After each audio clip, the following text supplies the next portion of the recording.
Part 1. Grandfather's Jewel. 11-year-old Angelica was lying in bed with fever.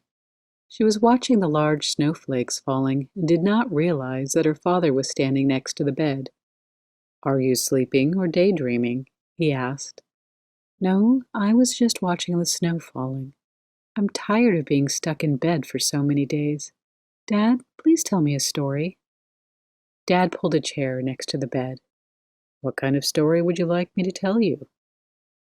For the past few days, he had told her stories about deer running through the woods, ducks swimming down the river, and dogs playing in the snow. "I really don't know what kind of story I should make up today," he continued. "How about some stories about when you were a boy?" Angelica asked. In fact, Dad never liked to speak about his youth unless it was connected with some fun he'd had with his friends at school. He seldom mentioned his parents. Dad's father had been killed in an accident while climbing a mountain when Dad was a small boy. "Tell me something about your mom and dad," Angelica insisted. Dad, still pondering, didn't seem to be finding the right story. "Dad, please tell me the nice story with the jewel."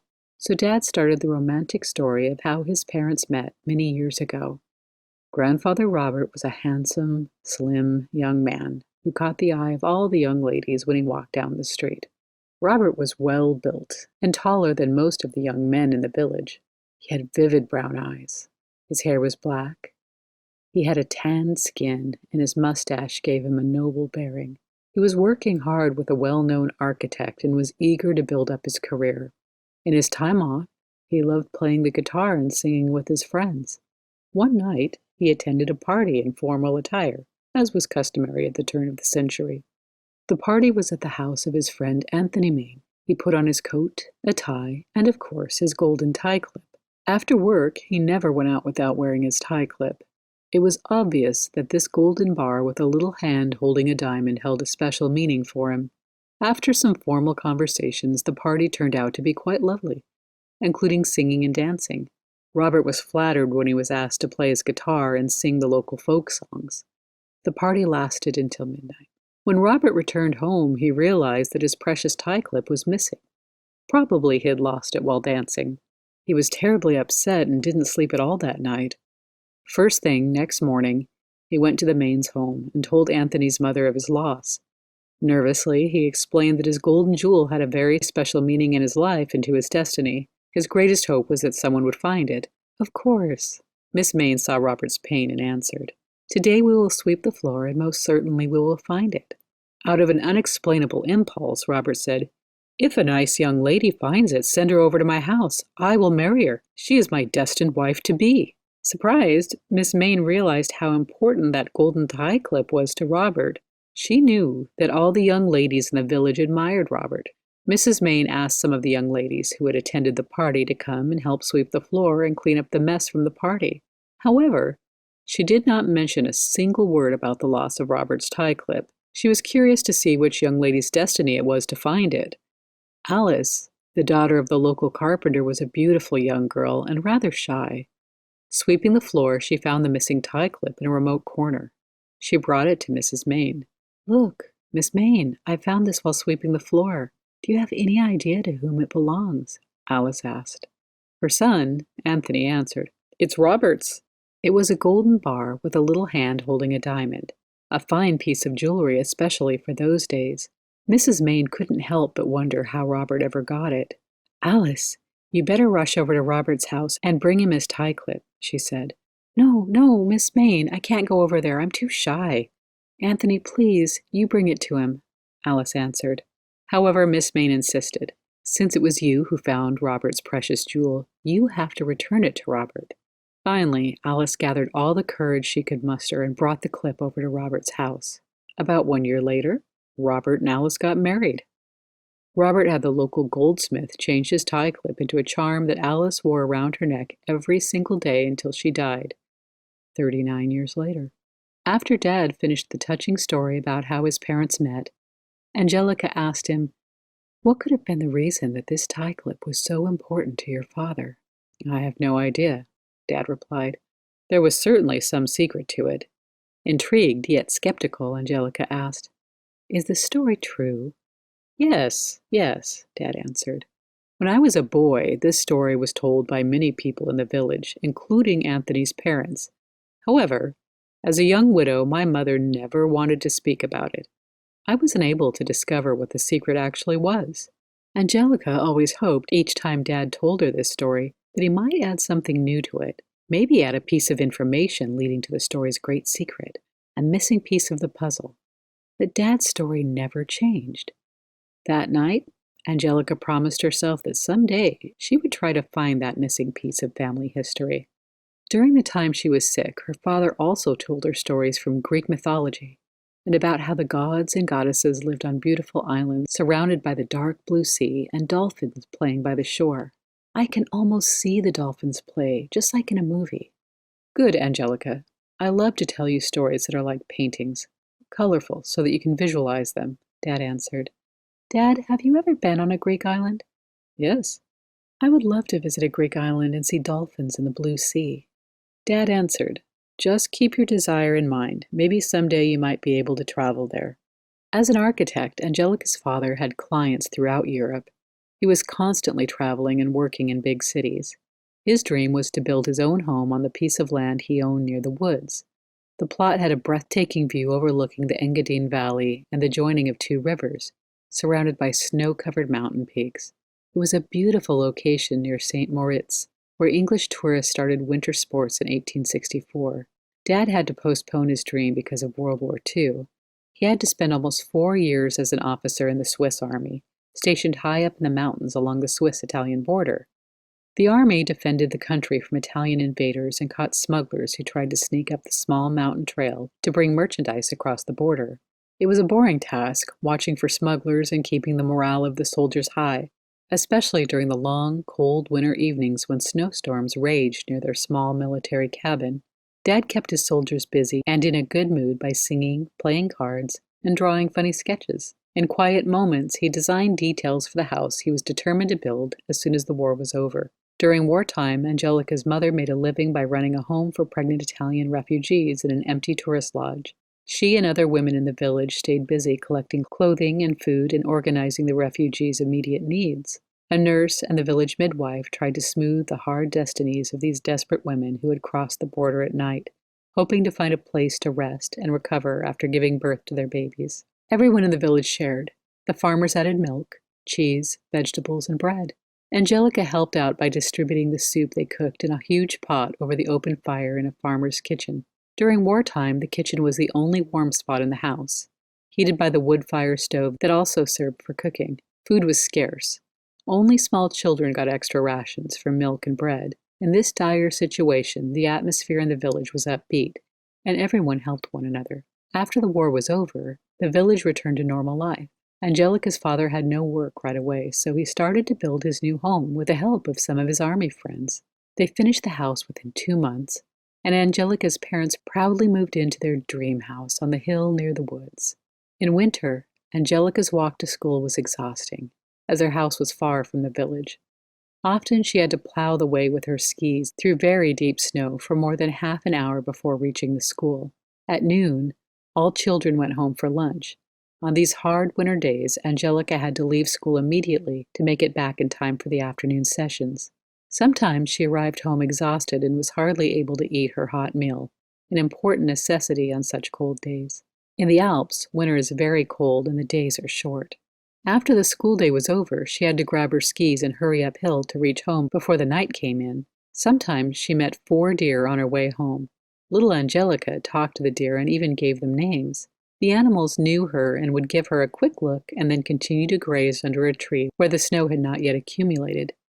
One evening, she did not meet the 4 deer grazing under the tree. However, a few minutes later, she got scared by a strange noise. Suddenly, she found herself confronted by an angry fox staring into her eyes. For a while, hypnotized, neither of the two moved. Only after Angelica raised one of her ski poles did the fox escape into the dark. It was no wonder Angelica preferred summer.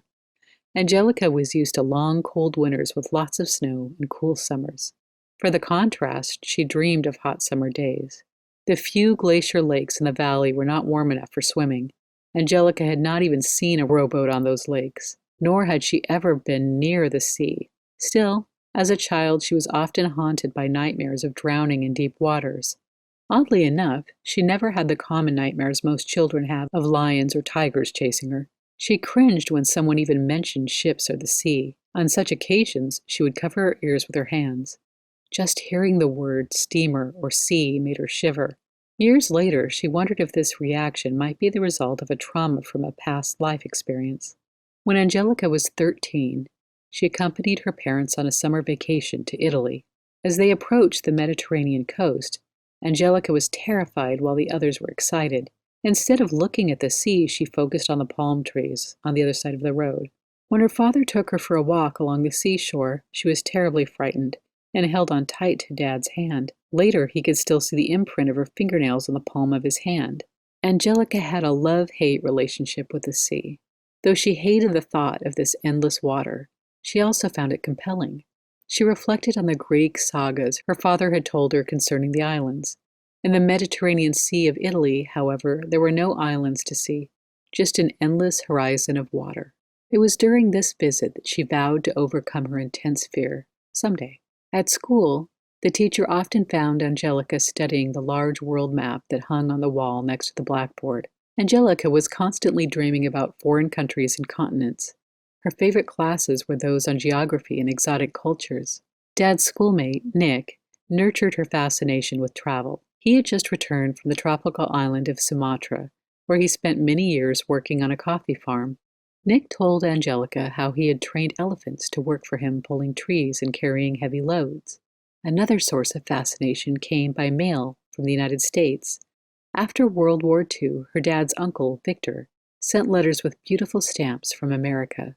Victor and his sister, Vera, had emigrated long ago after World War I from Italy to the United States. One of Uncle Victor's letters contained several photographs. There was a picture that showed a huge Victorian-style villa with an Oldsmobile parked under the porch. Another photograph showed Uncle Victor in his yard with his 2 dogs. Photographs of Vera and other family members were also included. A picture of a party where the ladies wore noble, long silk dresses and were accompanied by Uncle Victor in a white tuxedo intrigued Angelica. Fascinated by these elegant people, Angelica imagined America to be a fairy tale land. Angelica's parents owned a small, cozy house with a beautiful garden, but no car. Parties where people wore long dresses and tuxedos were not the custom in the small mountain village they lived in. Many of the inhabitants were craftsmen or farmers. The village was far from the city's social events. To Angelica's great excitement, one day Uncle Victor sent her a letter with a $10 bill, a lot of money at that time, and an invitation to continue her education in the United States after she turned 16. This was exactly what she had dreamed of. "Mom and Dad, read this! In 2 years, I will leave for America." Angelica was shocked when Dad reacted firmly. "No, you can't leave home at 16. You are much too young to go that far away. There is no way you can leave home without my permission until you are 20 years old." Dad's statement froze Angelica's excitement into disappointment. Realizing that Angelica's desire to travel was overpowering, her father decided to avoid telling any stories about faraway places. Nevertheless, as Angelica grew older, her dreams grew as well. She had an insatiable desire to explore Greece, to see the world, and to meet Uncle Victor in the New World one day. Dad's preventative measures were all for naught. Instead of lessening, her desires only grew more intense. There was no doubt that Dad would oppose her plans for the future. Thus, she secretly organized her plans. Angelica cleverly came up with her innovative ways to travel, such as the excuse that she wanted to brush up on languages, beginning with short stays in Italy during her summer vacations. She went on short language study trips to England and France. In the late 1950s, Angelica moved to the nearby city to finish her studies, where she concentrated on Greek and Egyptian art history. She often took the 3-hour train ride to visit her parents over the weekends to keep them happy and calm. 2 days after graduation, she was intrigued by an ad she saw in the newspaper. A travel agent was hiring art history students to lead groups touring ancient Greek sites. The job candidates had to pass an exam and be fluent in English, French, Italian, and German. It would be a plus if they knew a little Greek. This ad also appeared just a week after her boyfriend had broken up with her. Suffering from a broken heart, she decided to leave the city and change her life. The timing of this job vacancy could not have been any better, so she went to the travel agency to take the requested exam. The owner was a very harsh man. He first remarked that she seemed younger than 23 years. Still, for some reason, he let her take the test. First, he asked for several questions simulating the behavior of strangers in an airport or on a cruise ship. Each question was in a different language, and she had to respond quickly in the requested language. After she passed the language exam easily, he asked her 4 very important questions to be answered in fewer than 3 minutes. These questions seemed critical for getting hired. 1. What would you do if you arrived with your group? The hotel reservations were mixed up, and there were not enough or no rooms available. 2. What would you do if your money was stolen? How would you hide this problem from your group? 3. How would you react if the cruise ship's captain refused to sail into a storm or other hazardous conditions, while the passengers were complaining that since they had paid for the trip, they wanted to stay with the itinerary agreed upon? 4. How would you handle the situation if a passenger became deathly ill during the cruise? Afraid of giving the wrong answer to the questions, yet challenged by the idea of problem solving, Angelica remained calm and answered all the questions immediately. When she was through, the travel agency owner stood up and congratulated her. Even if you are quite young, I have chosen you over almost 50 applicants who have already taken the same exam. You were the only one who did not get nervous about any hurdle I threw in your way. The language tests and the history were easy for you because of your good education. I have to admit that I'm surprised you also showed excellent instincts in your answers to the 4 difficult questions. I will send you off next week with the first group. If everyone is happy with you, you may continue to work for us and spend the entire summer in Greece. Does this sound good to you? Angelica could not believe what she was hearing. She wanted to visit Greece, and furthermore, she liked everything about languages and art. Most importantly, she had a strong feeling that this was an opportunity to grow and overcome her terrible fear of the sea. Like a bolt of lightning, a sudden thought went through Angelica's mind. Around her neck, she was wearing her grandfather's golden jewel. The former tie clip had been converted into a charm, which had been passed on by her dad's sister Martha. Aunt Martha believed that the charm had special qualities and had lent it to Angelica, sure that the jewel would bring her good luck during the final exams. That same evening, Angelica ate at Aunt Martha's house and returned the golden jewel. At dinner, Angelica raised a question. Do you know why Grandfather Robert was so attached to his pin? Who gave it to him? I really do not know, Aunt Martha replied, so the question remained in Angelica's mind. It was certain that all the stories her father had told her as a child had influenced her future. There was so much to explore, to discover, and to experience in this world. Part 1. On Blue Waters. Magic stories told to a child can affect her whole life. This saying proved to be true the day Angelica boarded the cruise ship to Greece. Never forgetting Dad's stories from Greek mythology. Even though she was terrified of deep water and boats, she was now hired as a travel guide to sail to Greece. There was no way to step back. In 1960, riding the train to southern Italy for many night hours provided the opportunity for a thorough mental preparation for her upcoming journey to Greece. Angelica was not able to relax. She was glad to leave Switzerland after breaking up with her former boyfriend. Her desire was to be free from the past and travel to far places, relieved of past relationships and burdens. Still, she couldn't stop thinking about Mark, a young man she had met at a friend's house just a few days before leaving. She could hardly forget him, even though there was a good chance that she would never see him again. She had to admit that her feelings for Mark were deeper than she wanted.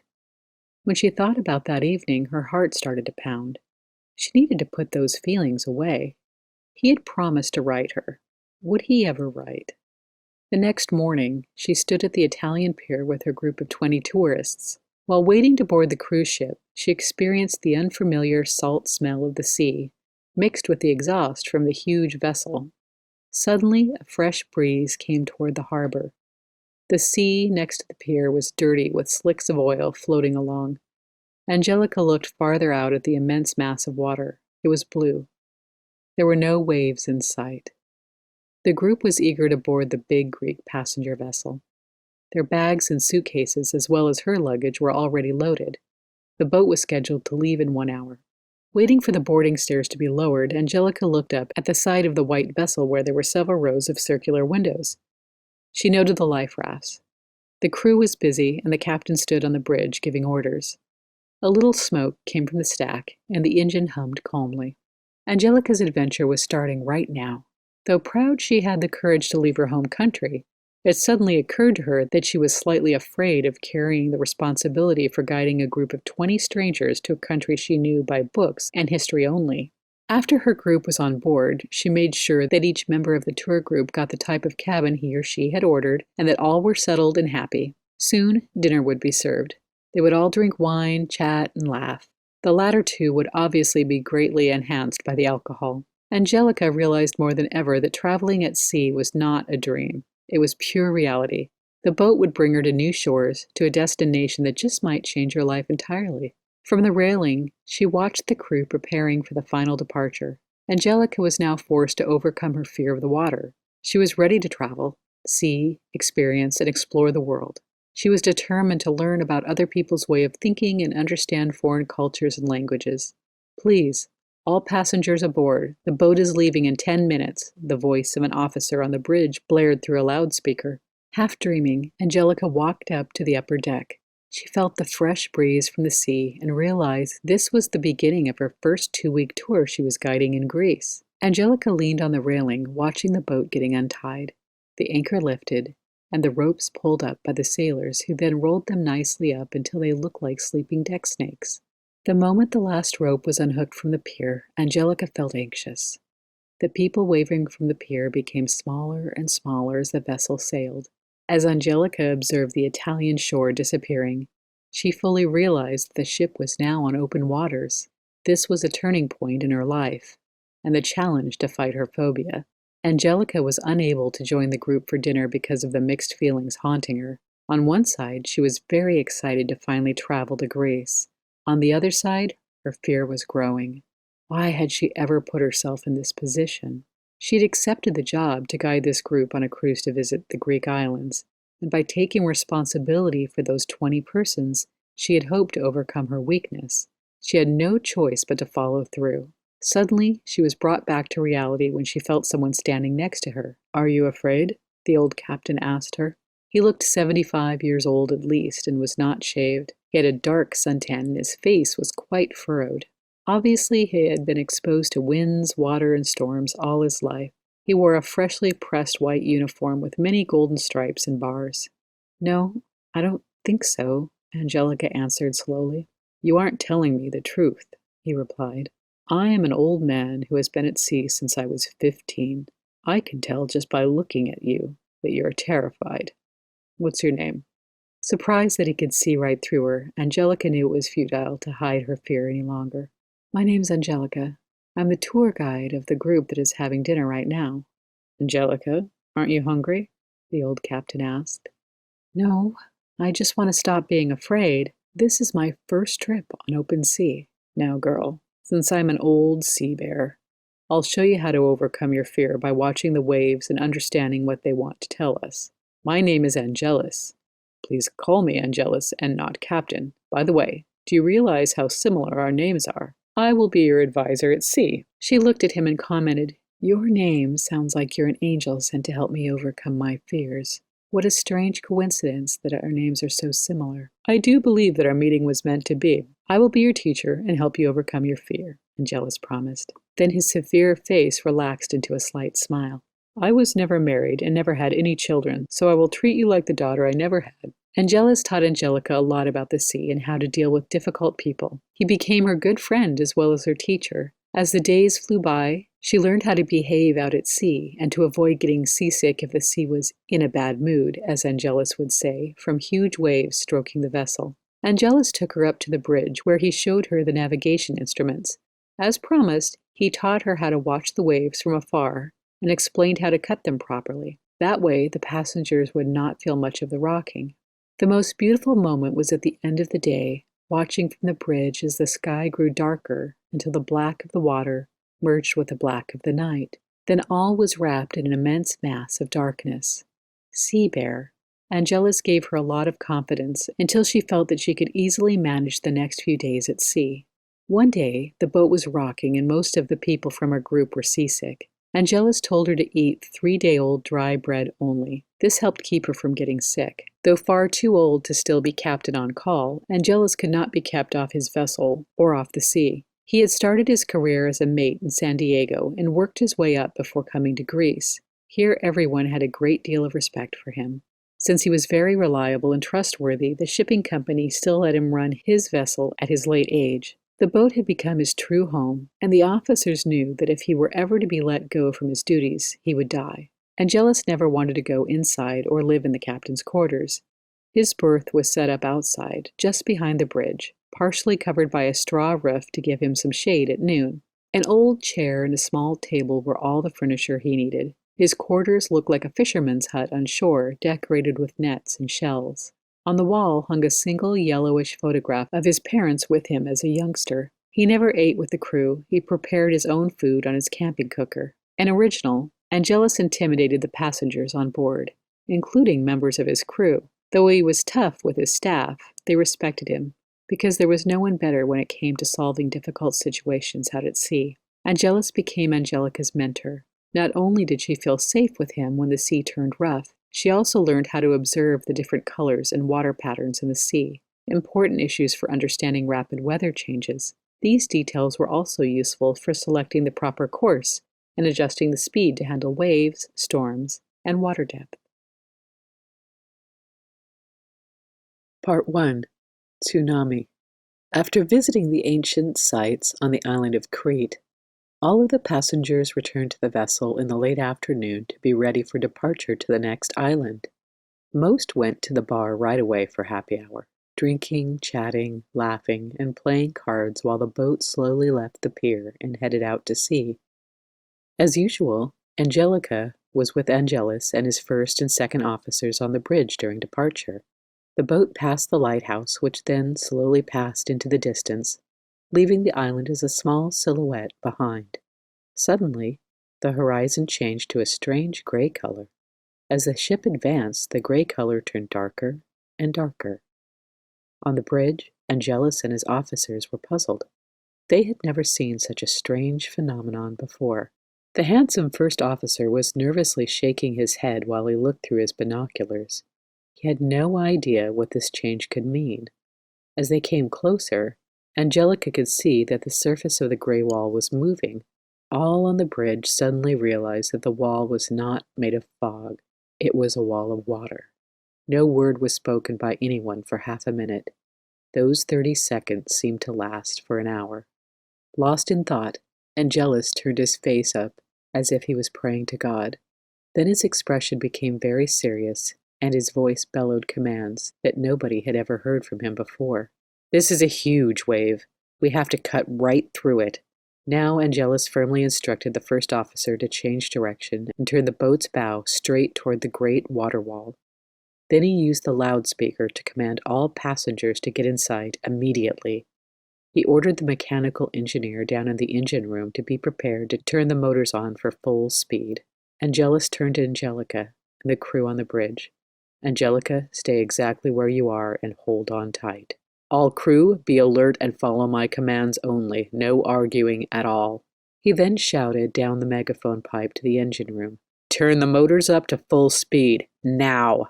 Only Angelica and the crew on the bridge realized that the vessel had to pass through that oppressive, tall, and terrifying gray wall. The wave was immense, higher than the vessel. It extended like high beach surf, bending slightly over the top. When the bow cut into the water wall at full speed, the front of the boat rose, shook enormously, vibrated, and wiggled like a roller coaster before the big vessel was sliding slowly down into calm waters. It was like being in a slow-motion movie. After they passed through that wall, Angelus's voice commanded, "Now, turn down the speed." Even though the experienced seamen had heard about tsunamis and seaquakes, none of them had thought about that. With his many years of experience and his tremendous instincts, Angelus had quickly assessed the situation. He managed to guide the cruise ship through the tsunami wave. On the other side of the wave, the sky was blue and the sun was shining as if nothing had occurred. Behind them, the water wall continued moving away. Angelus immediately sent the officers to check for damage, losses, or accidents. Miraculously, everyone was on board. Nobody was injured or missing. After a thorough check of the vessel, only a few lounge chairs were found to have been washed off the deck and floating in the water. Angelica's total control over the boat had prevented harm or damage and saved the passengers. That must have been a medium-sized tsunami, Angelus explained. Tsunamis occur once in a while in the Mediterranean. I have never experienced one before. All I know is from a few past conversations I vaguely remember. Probably there was a seaquake nearby. The huge energy release builds up a monster wave. Remember in ancient times, an immense tsunami wave destroyed the palace of Knossos, the entire kingdom and its culture on the island of Crete. He grabbed a cigarette. Angelica saw his ever-firm arm shaking while he lit it. After composing himself, Angelus spoke quietly to his crew. After such a miracle, we all have to thank God for his help. Never complain when you have been lucky. Don't get nervous after things have turned out well. His focus then turned to Angelica. Angelica, go get a drink and join your group now. We all must talk about the great miracle we've experienced. It will help to get our nerves under control. Speechless, everyone just stared at Angelus. He was such a calm and wise man.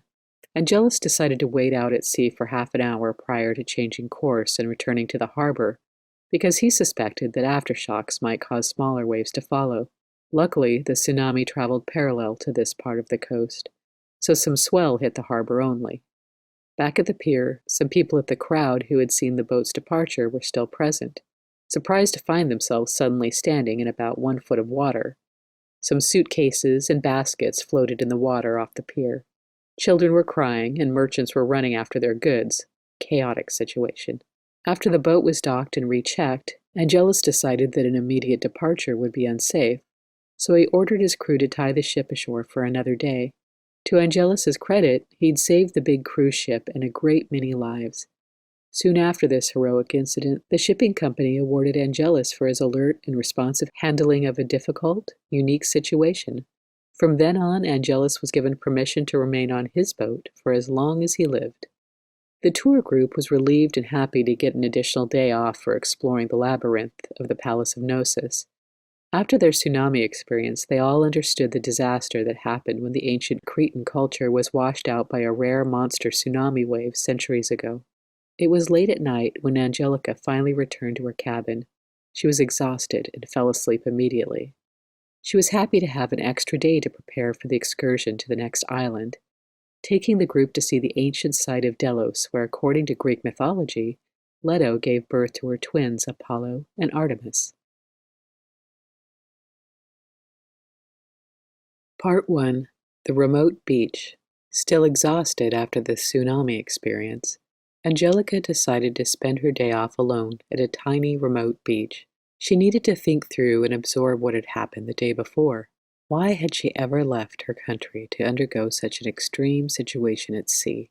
She was still horrified by this latest, unexpected, and rare behavior of the sea. However, she had to admit that inasmuch as she hated the sea, she was fascinated by and attracted to it. The sea had something to tell her, which she found deeply intriguing. Relaxing on the remote beach, she watched the green-blue waters in front of her. Farther away, on some darker stripes of water, balanced a fisherman's boat. Wind was blowing over the sea, forming small white skims and splashing the waves onto the nearby rocks with a rolling sound. The small beach was made up of sandy gravel mixed with tiny shells.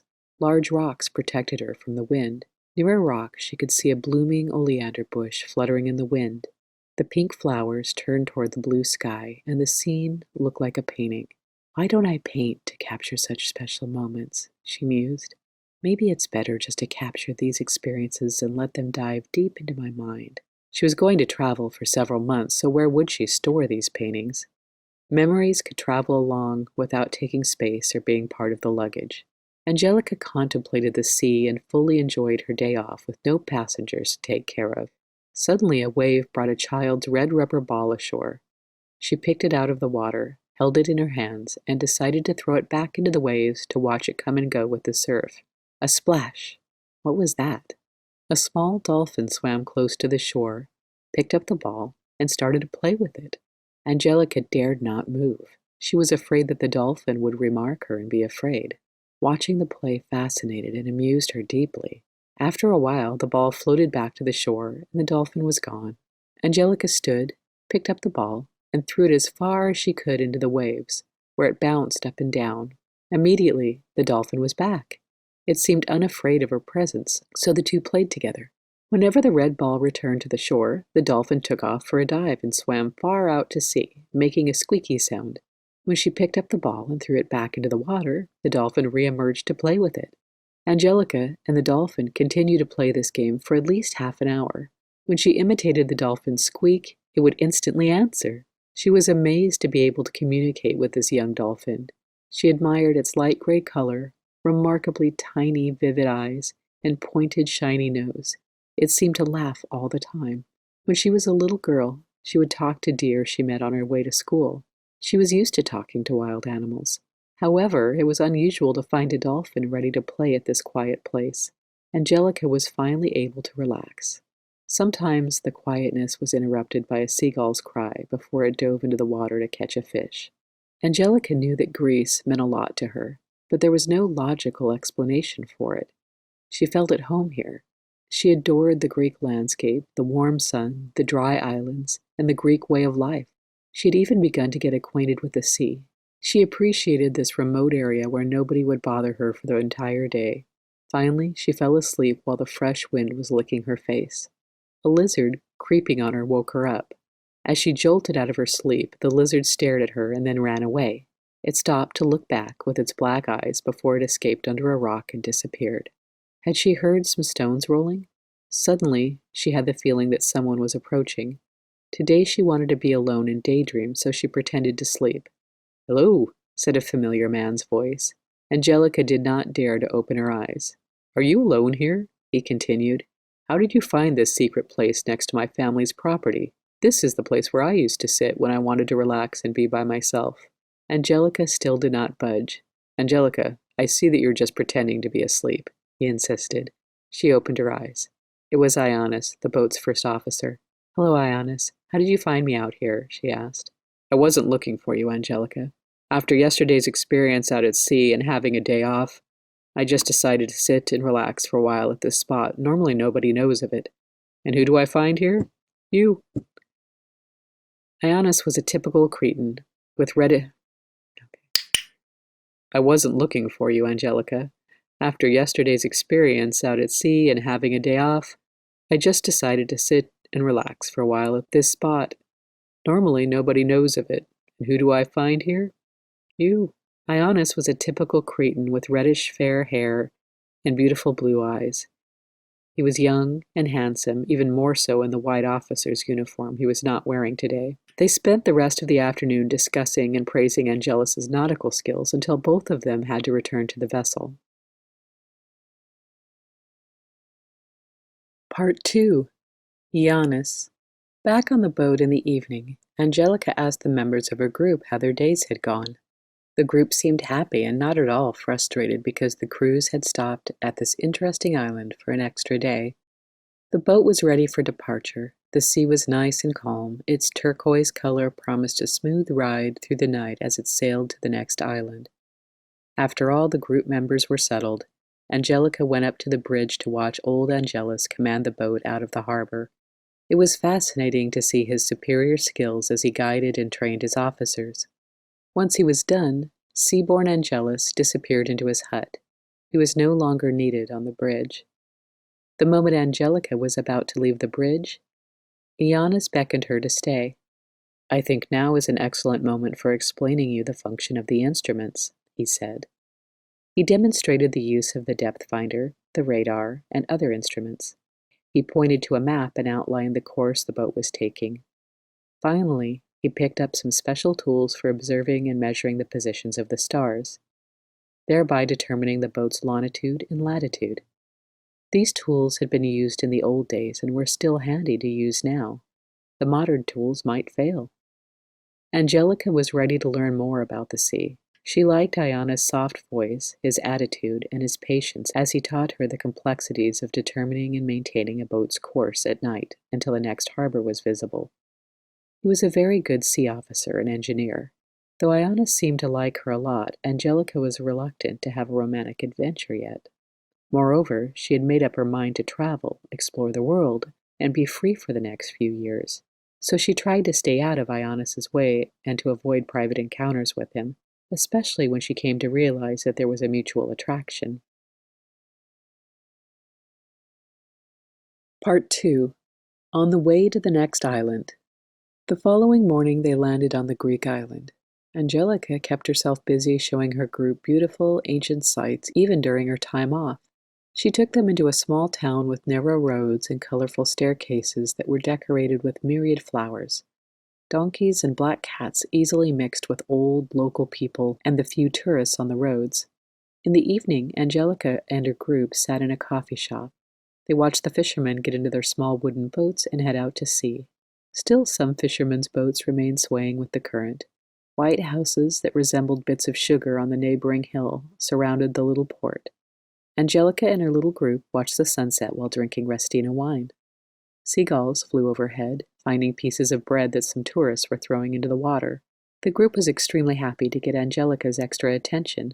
Often they asked if she had Greek ancestors or why she understood the Greek mentality and mythology so well. She had no concrete answer to those questions. Back on the boat, she decided to avoid the bridge when Ionis was on duty. She would only go up on the bridge when old Angelus was guiding the vessel. Nevertheless, one day while she was watching dolphins playing alongside the boat, a hand touched her shoulder. She turned around. It was Ionis looking at her with his laughing blue eyes. Ionis was attracted to Angelica with her long, fair hair, her lovely face, and especially her attitude in dealing with people. Not only did she resolve with ease the difficult situations that arose, she was also interested in technical things. Who could ask for more in a woman? An only child, Ionis had been brought up by a loving mother. His father, an engineer at sea, had died as a young man. His mother's family was very educated and had strong family bonds. Each family member cared for the other's happiness, a typical Greek family attitude. During his time in engineer school, he had several girlfriends and was seen here and there at parties. But he had never really been in love. "Angelica, don't be afraid. It's me." "Do you like dolphins?" he asked.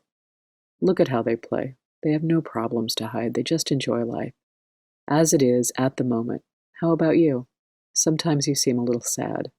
No words came to her mind. "Look, I brought for you a little present on the island we just visited."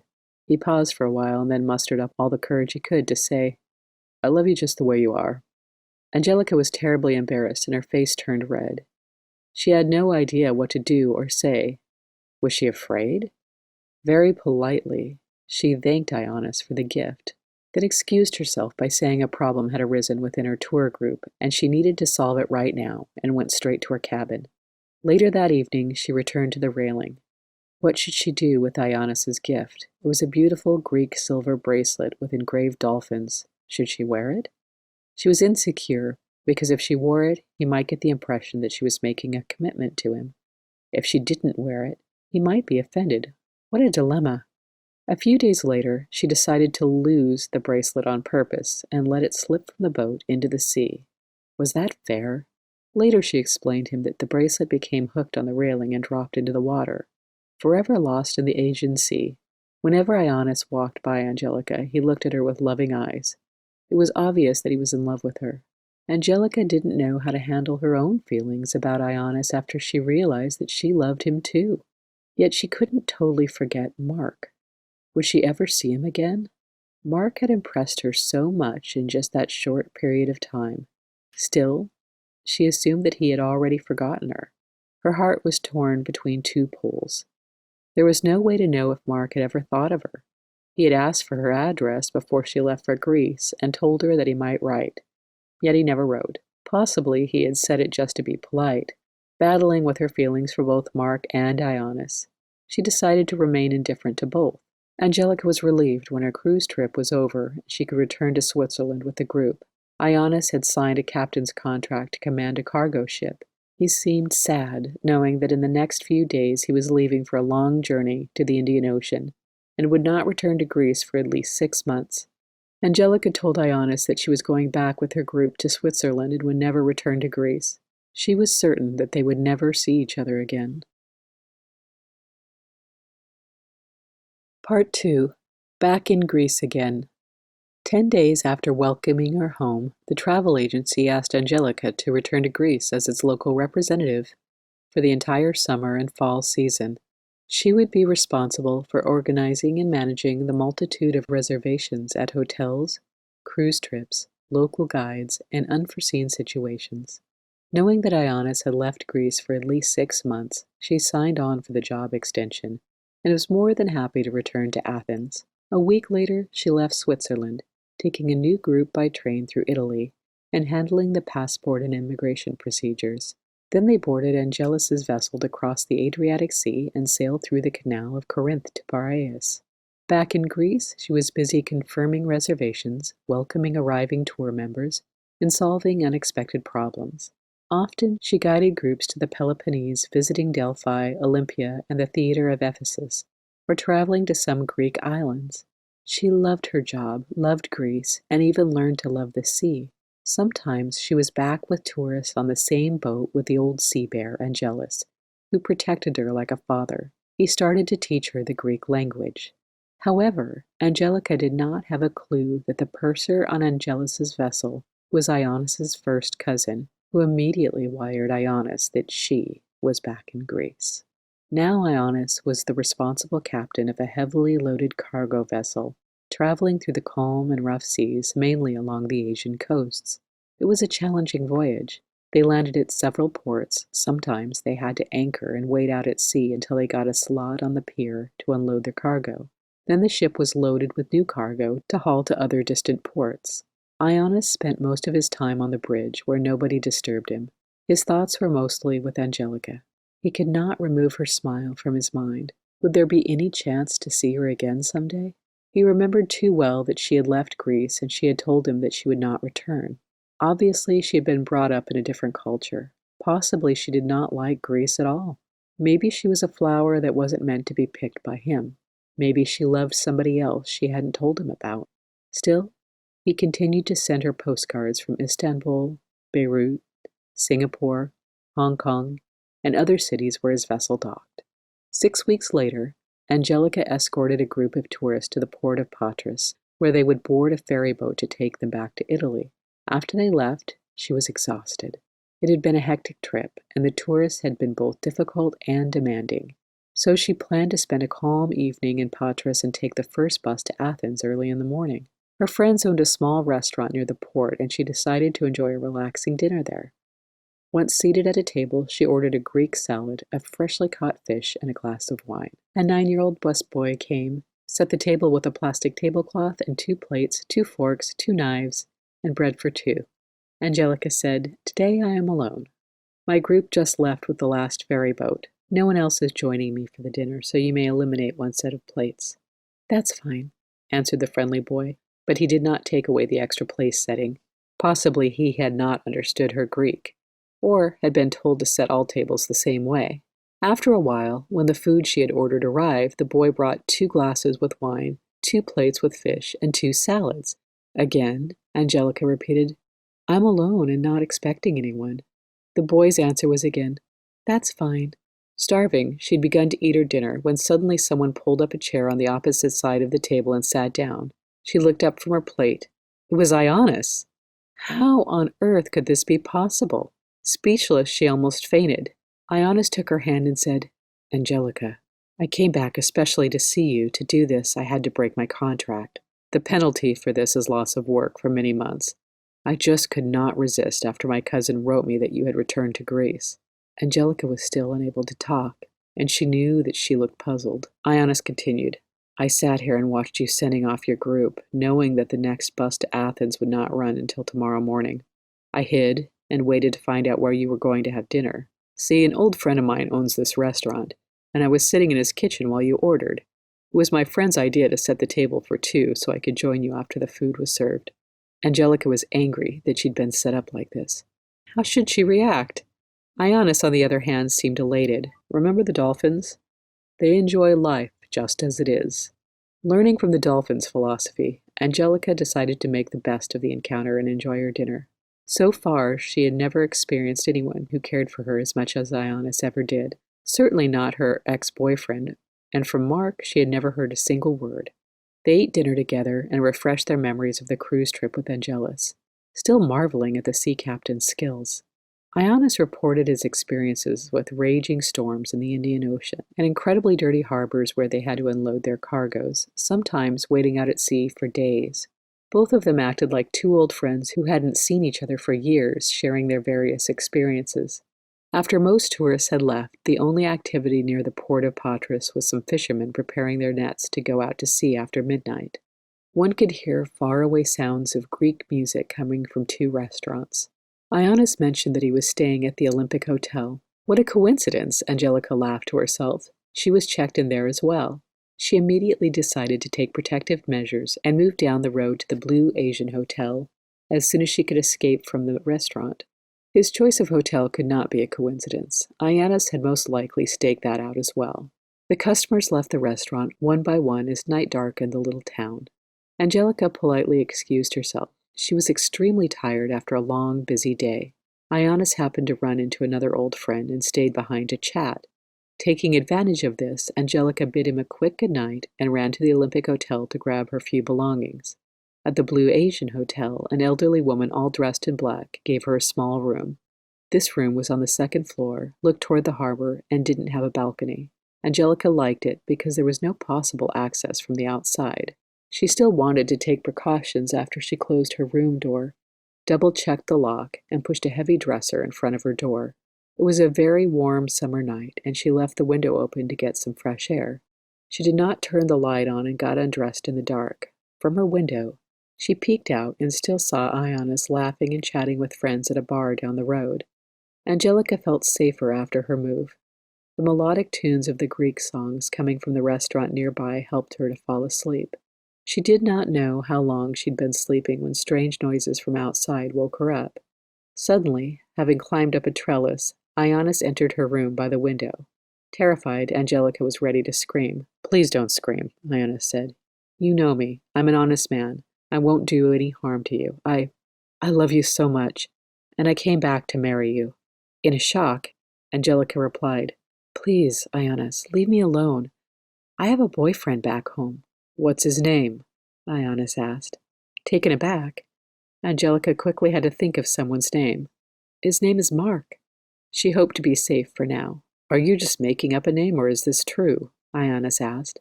"His name is Mark," she said, this time in a convincing manner. Ionis still didn't believe her. "Okay, I'm leaving you alone for now, Angelica. Please tell me the real truth tomorrow." With that, Ionis pushed the dresser away and stormed out the door. Alone again, Angelica wondered how she could ever marry a sea captain when she was still intimidated by the sea and the waves. She had to admit that a part of her loved Ionis. A lot. Haunted by all these feelings, Angelica was filled with an inner chaos. Unable to come to terms with her emotions, it took her almost the whole night to fall back asleep. She caught only a few winks in the early morning.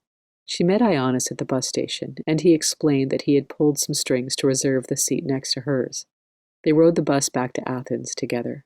They did not talk much during the ride. Angelica was consumed by her thoughts of Ionis, and she suspected he was thinking of her as well. After several hours, the bus arrived at the Athens terminal bus station. Angelica was happy to have the next 2 days off before another group of tourists would arrive. When Ionis had to say goodbye, his expression turned very sad. His only words were, "Let's remain good friends." At that moment, a charming and friendly lady stepped between them and, addressing each one of them by their names, invited them for a lunch she had prepared already. The lady was Ionis's mother, Maria. There was no way for Angelica to turn this invitation down. In Greece, not to accept an invitation was considered impolite, even rude. During lunch, Maria found out that Angelica was traveling to the island of Crete in 3 days. Maria's brother was an important businessman there. She asked, "Angelica, would you mind bringing a tape recorder to my brother? Ionis bought it in Hong Kong for his birthday, and nowadays it is difficult to ship such things so that they get there in time." Angelica couldn't bring herself to say no, and promised to take it along with her luggage. Maria enthusiastically reassured her, "There will be no problems. My brother will pick it up at the pier when you step off the boat." 3 days later, Angelica sailed to the island with a tape recorder in her luggage. As promised, Maria's brother, Heracles, picked up Angelica at the pier. He was a very handsome man in his 50s and the successful head of a large company. He offered to drive Angelica to her hotel. While driving, he mentioned that his wife had prepared a special lunch to thank Angelica for transporting the tape recorder. His house was on their way anyway. Arriving at the beautiful villa, Angelica realized that it was located near the little remote beach where she had met Ionis the day after the tsunami. She remembered looking up at the white villa with the blue shutters, the well-kept garden with pink and purple bougainvillea and geranium trees. Never had she seen such large geraniums, almost 3 feet high. The location was incredibly idyllic. Heracles's wife, Eugenia, was much younger than he. She was a beautiful lady with dark, vivid eyes and black hair that curled all the way down to her waist. Very friendly and loving. She took Angelica into her arms as if they were old friends. An elegant lunch table was set inside the house, complete with exquisite silverware and lovely china. Both Heracles and Eugenia were highly educated and obviously rich. Angelica had to be at her hotel by 6 o'clock to take over a new tour group. After the enjoyable lunch, Heracles offered to drive her there. As Angelica sat in the car, she noticed that Eugenia went back to the house and returned with a small parcel. "Angelica, would you do me a favor?" Eugenia asked. "Sure, what can I do for you?"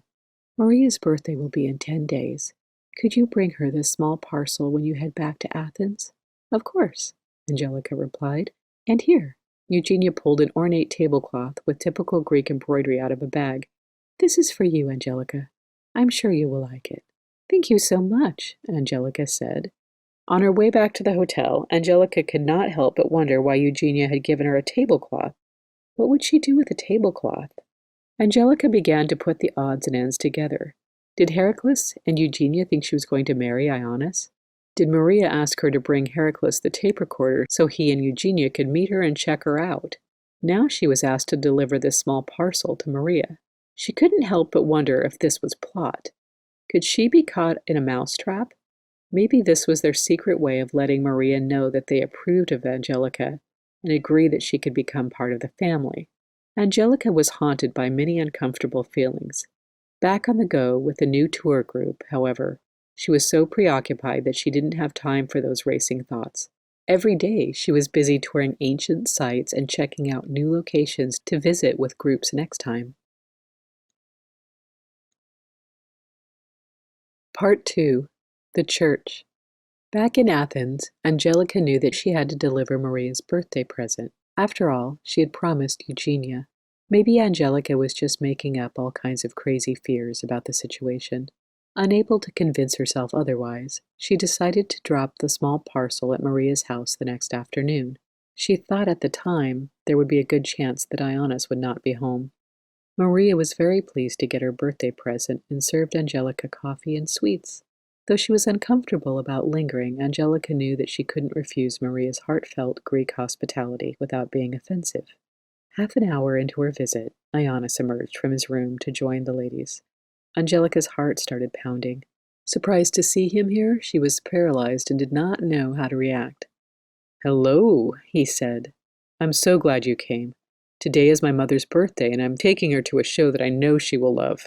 "So I brought the present from your uncle just in time," Angelica replied, hoping that he would not read her emotion. Maria told Angelica that some friends had planned to accompany her to the show.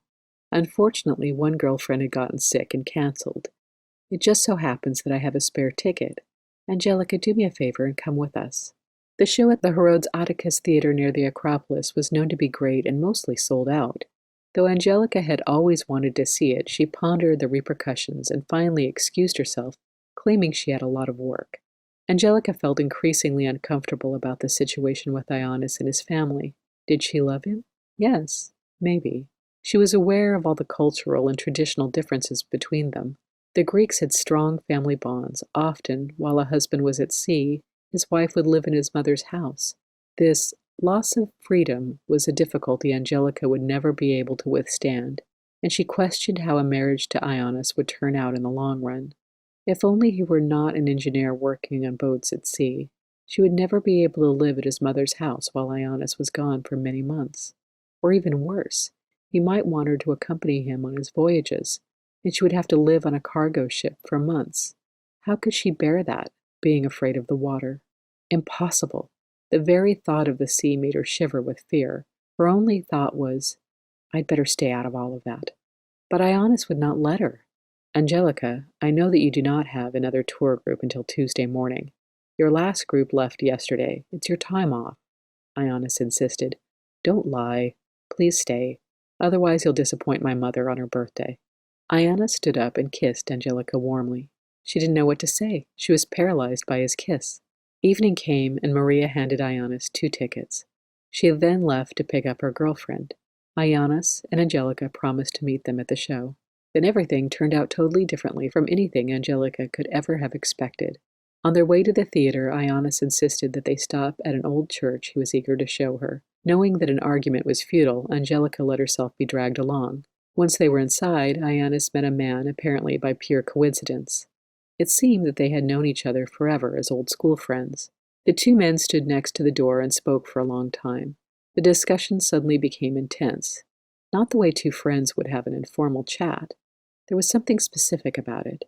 Angelica didn't entirely understand their conversation.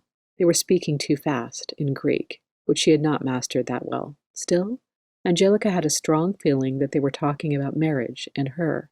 No, that couldn't be possible. Ionis was used to giving commands on the boat's bridge. He never expected someone to argue with him or insist on a different opinion.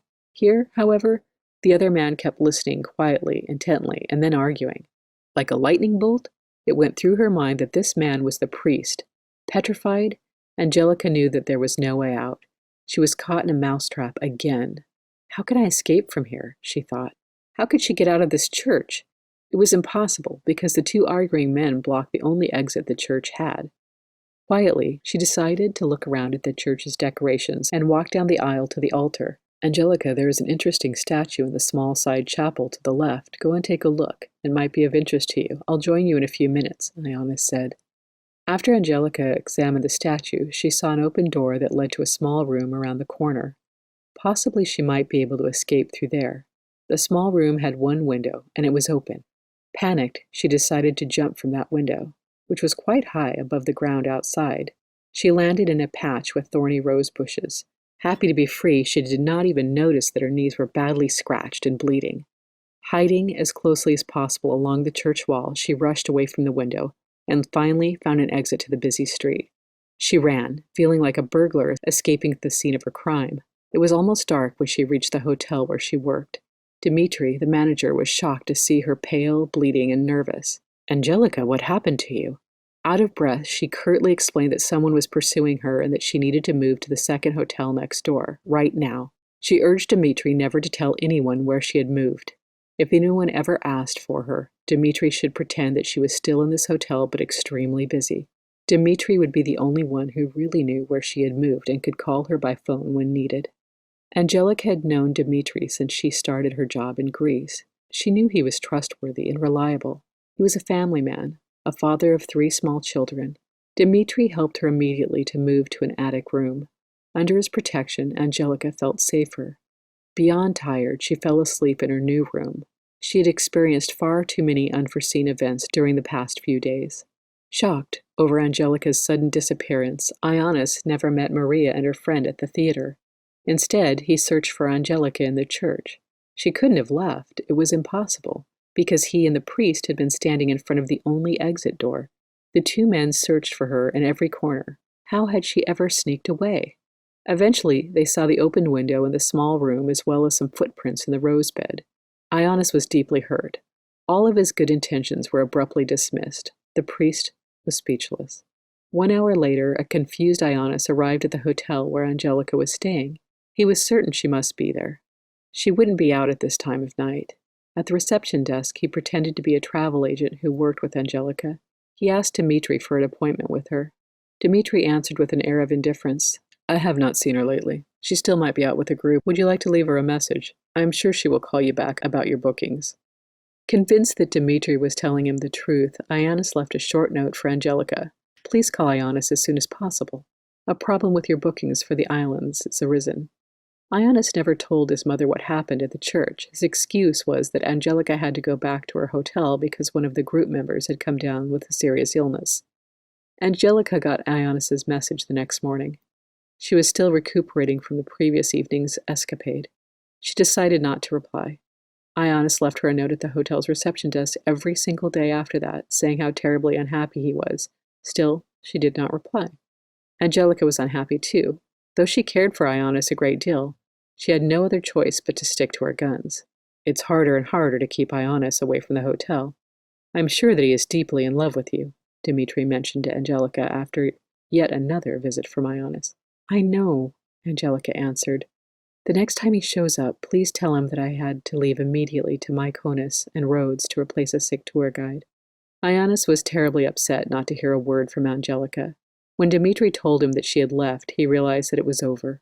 Still, he had a hard time accepting the fact, almost paralyzed by grief. He lost his appetite and enthusiasm and could hardly sleep. As time went on, he decided to accept a boring job commanding a ferry boat back and forth from Piraeus to an island for the rest of the summer.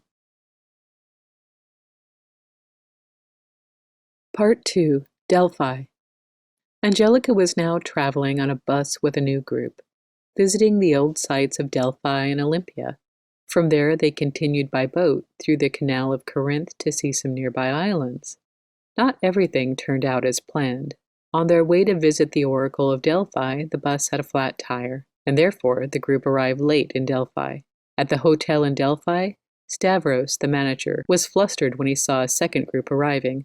Only then did he realize that two groups, each with 21 people from the same agency, had made reservations for the same night. He thought that the second fax with Angelica's reservation had been a confirmation only, so Stavros underestimated the number of guests.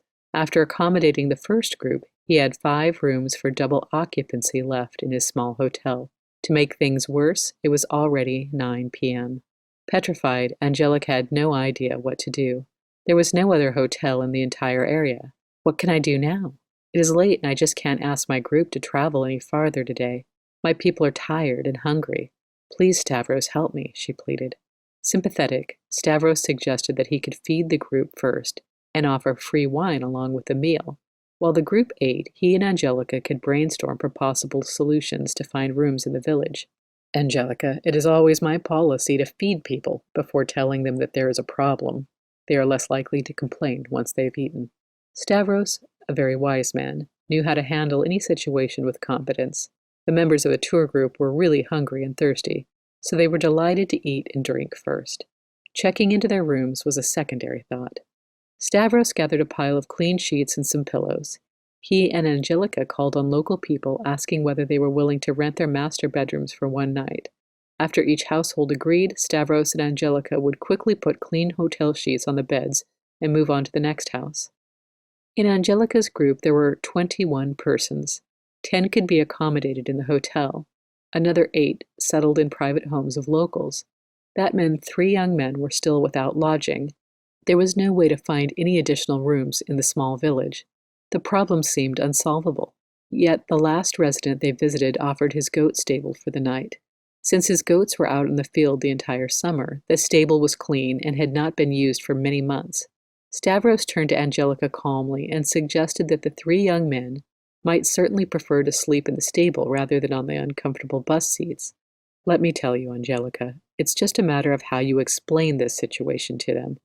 We will arrange the hay nicely and put lots of clean white sheets and pillows on top, and this will turn out to be a comfortable place, he said with great assurance.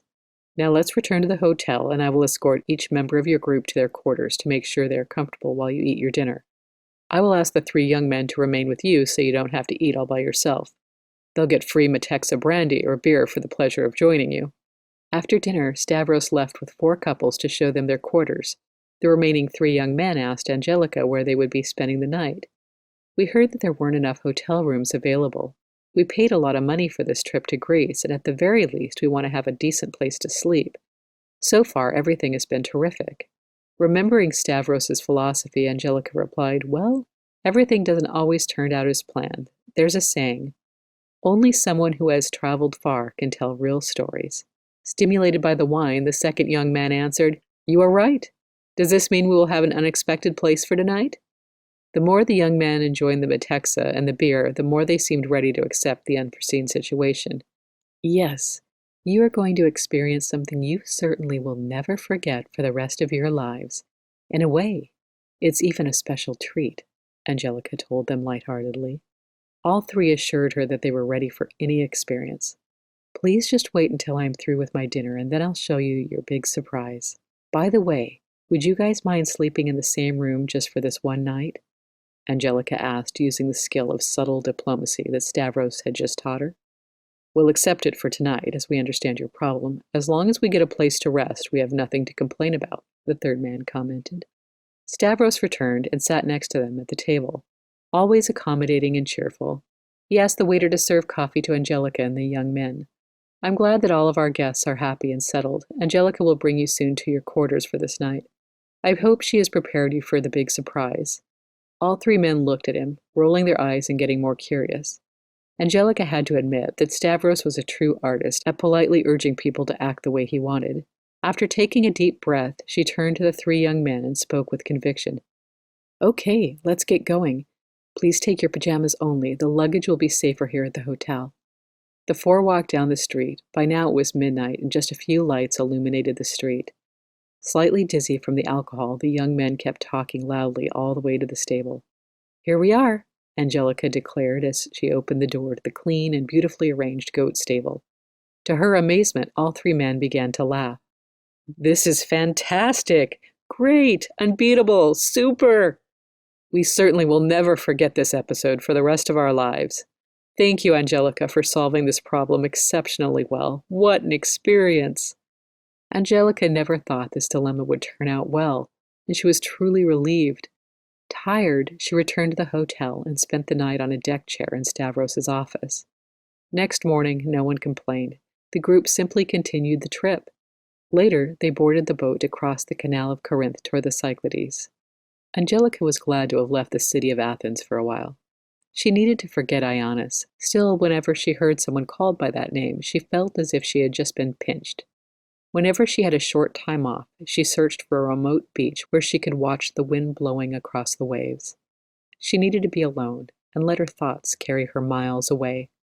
Watching the waves splashing on the shore one day, Angelica's thoughts went suddenly back to that party where she had met Mark and enjoyed their dance together before leaving for Greece. She remembered the special feeling she had when Mark held her in her arms, a deep, inner vibration she had never sensed before. Mark was tall and handsome with green eyes and dark hair. He talked about interesting subjects. Like her, traveling was his passion. He was fascinated by other cultures. Also, he liked art and sports. She was deeply impressed, even though she knew so little about him. Why was she thinking about him now? She had given him her address in Greece, but hadn't heard a word from him. She wondered again if she should send him a postcard. Feeling vulnerable, she decided not to write him for the time being. She had been left in a vacuum and had no idea whether she would ever see him again.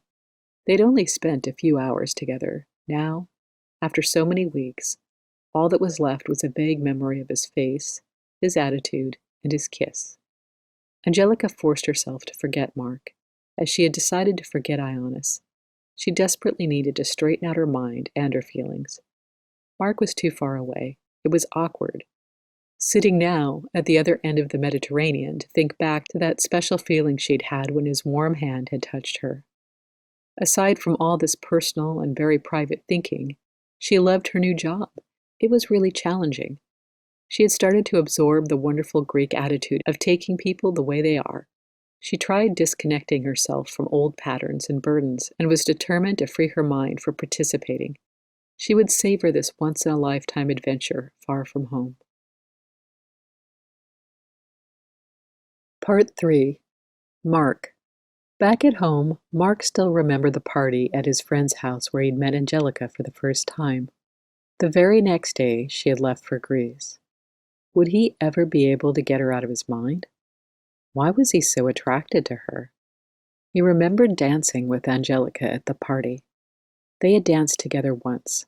Something inside him vibrated when he held her in his arms. Had she felt it too? He wanted to kiss her, but he'd been too shy to act on it. To deal with those feelings, he'd gone upstairs and shaved again, even though he had already shaved when he was getting dressed. Mark was totally confused. When he rejoined the party, he joked with Angelica.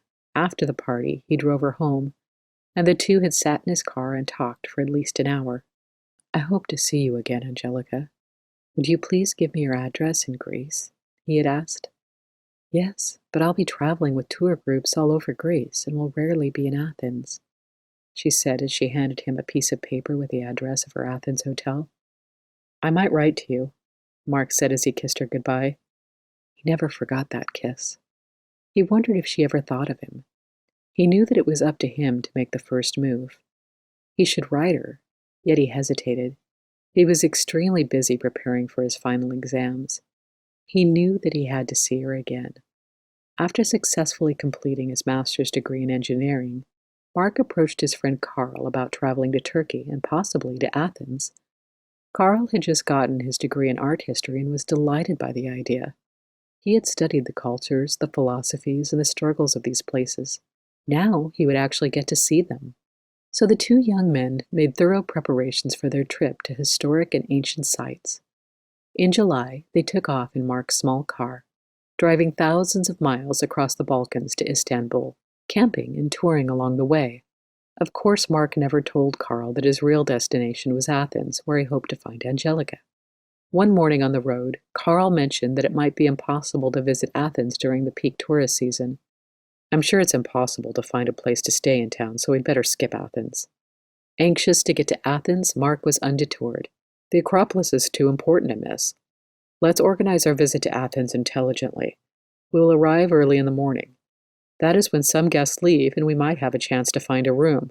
If not, someone could tell us where to find a campsite near town." He was hoping Angelica would be able to find them a hotel room in Athens. Part 3. Angelica back in Athens. Dmitri, at the hotel reception desk, told Angelica that Ionis had stopped by every single day while she was gone, hoping to see her. Finally, heartbroken, he had left Athens the day before yesterday. He had accepted another job on a cargo boat leaving for overseas. "I told him it might take several weeks before you would be back on duty here in Athens," Dmitri said thoughtfully, looking into her eyes. "Was that what you wanted me to tell him?" Relieved, Angelica thanked Dmitri. "Yes, you handled him perfectly. I just don't want to see him again." Dmitri couldn't help adding that Ionis looked terribly sad.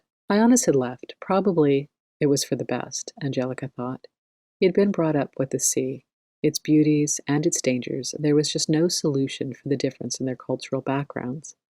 Angelica decided to end this episode in her life. The sooner, the better. During the summer months, Angelica was extremely busy. She was thankful not to have time to think about all that had happened. As the days went by, she felt increasingly relieved and decided not to become involved in any relationship for the time being. She just wanted to move freely, with no strings attached. On an extremely hot July afternoon, Angelica returned after taking a group to the Acropolis. Dmitri had told her to come back to see him when she was done with her group. He had a very important message to give her. "I will be back in about 20 minutes. Is that time frame okay?" she asked. There was no way she could guess what kind of message might be waiting for her. "Okay," Dmitri replied. "Please don't forget to come as soon as possible." Within 15 minutes, she had returned to the reception desk. Dmitri excitedly exclaimed, "Your fiancé was here. He told me that he's going to wait for you at the nearby Syndagma coffee shop." Fearing the worst, she asked him if this fiancé might be named Ionis. No, Dmitri assured her. "He's tall, slim, and handsome, and looks very European. He definitely isn't Greek. Also, his way of inquiring about you is soft and not pretending like Ionis. His gentle attitude and longing eyes when he tried to figure out the best way to meet you gave me the feeling that he really cares about you. It was important to him to find out your schedule, when you would be traveling with the groups, since he didn't want to interfere. He's a real gentleman. I assume that he loves you. He never mentioned his name." "I can't imagine who it would be, Dmitri. Are you making fun of me?" she asked skeptically. "Could he be the guy in my group who wanted to take me out for dinner?" "I don't think so. I would have recognized him," Dmitri replied. "You better go by and check the coffee shop. By the way, he mentioned that he'll be reading the Times, so you will recognize him from a distance."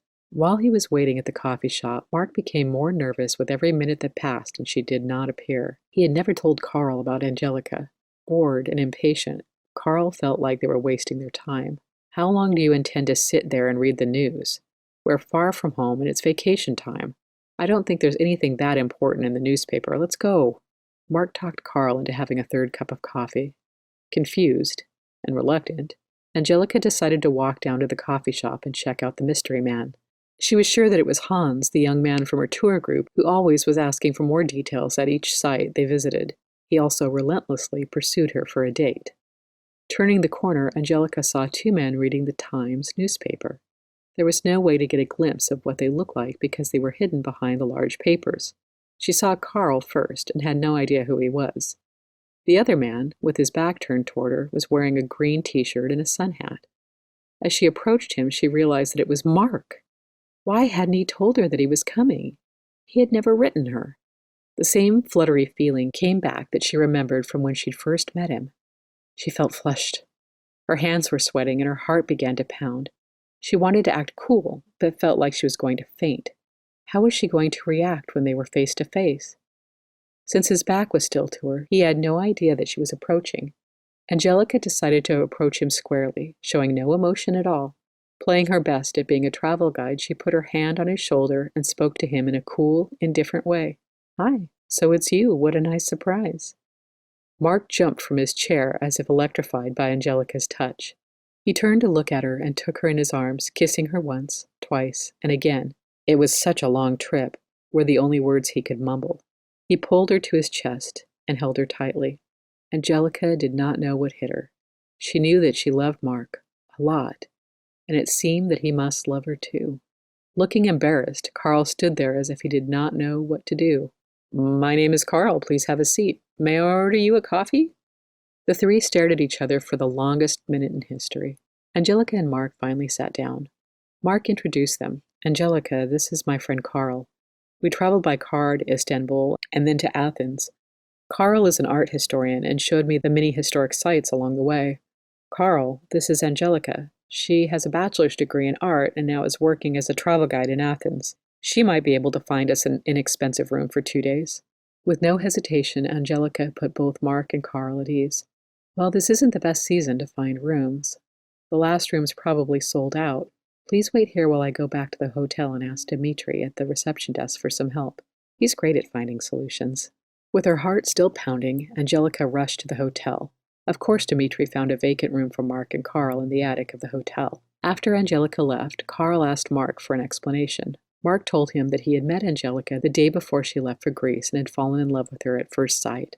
"I had to come here and see her again to find out if I still felt the same way or if it was just a dream. Since you were here when I saw her, I think you know how I feel." There is something more to say. Carl knew immediately that Mark was serious about Angelica. Why not? She was beautiful and kind, with long, fair hair and a great tan from the Greek sun. Angelica returned to the coffee shop with good news. "The only room that Dmitri could find for you is in the attic of the hotel. It's an employee's room, simple and not very expensive. Is that okay?" The two travelers were thrilled to have a place to stay in town. It confirmed their belief that it's very useful to know a travel guide. They decided to check into their room, take a shower, and later in the evening take Angelica out for dinner. July afternoons were extremely hot in Athens. Angelica was happy to spend some time alone in her room. She canceled her 5 o'clock appointment. Then a lady from the tour group called because she wasn't feeling well and wanted Angelica to arrange for a doctor to stop by at the hotel. Angelica had to make arrangements for the next boat trip and finish some paperwork. When she was done with all her work, she took a shower and began to relax. Suddenly, someone knocked at her door. Fearing that this was yet another problem with her group, she hesitated to open the door. Then she remembered that Dmitri was the only one who knew that she had moved to this attic room. Usually, he would contact her by phone. After a second knock, she opened the door, and there was Mark, standing in the hall, holding a huge watermelon in his hands.